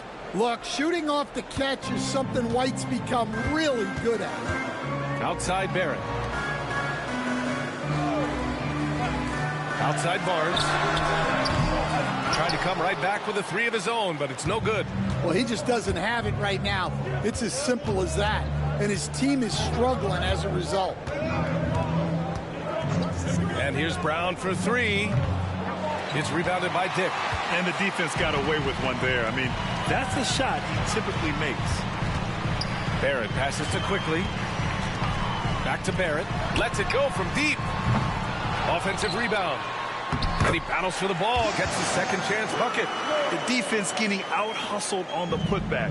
Can't let that happen. And I can tell you from experience, these are the types of things that drive coaches crazy. Obviously, Fox has good on-ball instincts. He finds a wide-open guy and quickly feeds him. And a moment here to take a look at the scoring breakdown for the Celtics. Well, the coaching staff's game plan is very clear.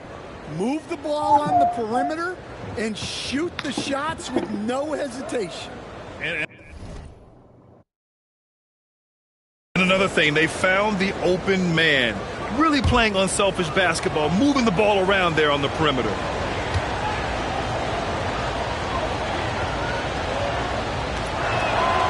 That free throw good from Gafford. Stan, you're the son of a coach. Your dad was a great coach at the collegiate level. What was the best advice you ever received from him? Well, Brian, the one that has always stuck with me is he told me in my first season, if you think you've got all the answers, it's only because you don't know all the questions.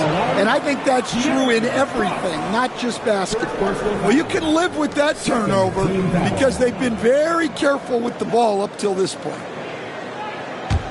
Raptors trail by 7. Things just don't seem to be clicking for them offensively. Yeah, they really need to find a way to get back on track. Here's Quickly. Here's Pirtle. Goes back up. And it's good on the lay-in. Pirtle's got 4 points now in the quarter. Offensive rebounding is all about wanting it. Fantastic effort there, leading to second chance points. Outside, Brown. Pass to Aldama. And there's the call. It's going to be an illegal screen. 2 fouls for him now in the first half. He's going to have to be really smart going forward.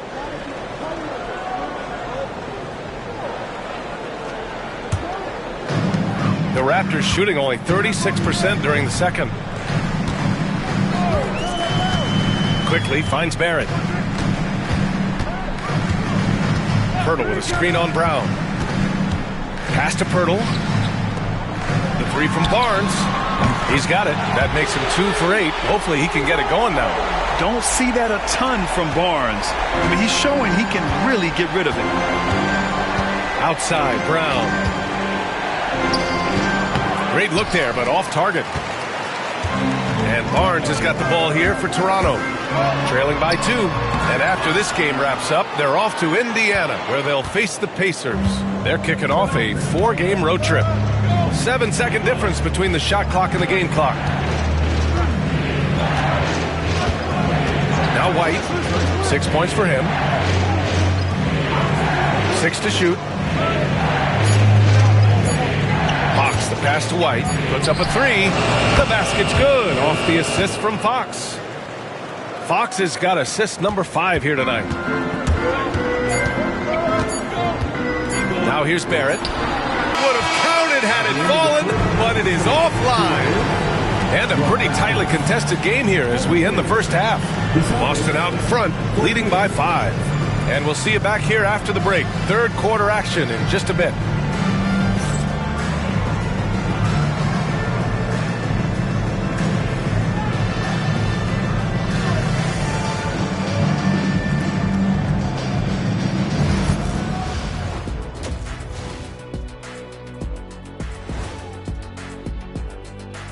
Greetings, Shaq, Kenny, and EJ here as we tip off the show with a look at our mid-season Eastern Conference standings. Checking out Boston. You know, Halloween was a long time ago, but this team is still the scariest group in the league. They're striking fear into every team that has to go against them, Shaq. You're starting to scare me, Kenny. Oh, okay. That wasn't scary. And looking back on the first half of our game, it hasn't gone according to plan for the Toronto Raptors. One thing I'll say, they've been poised with the ball. Keep turnovers down, allows you to level up. Yeah, hard to gain momentum when you're giving away possessions. Mistake-free play has them in the lead.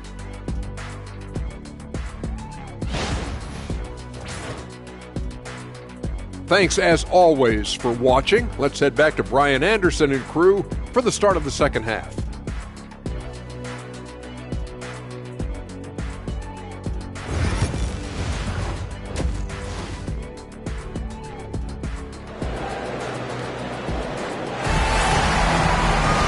And we've got second half action for you.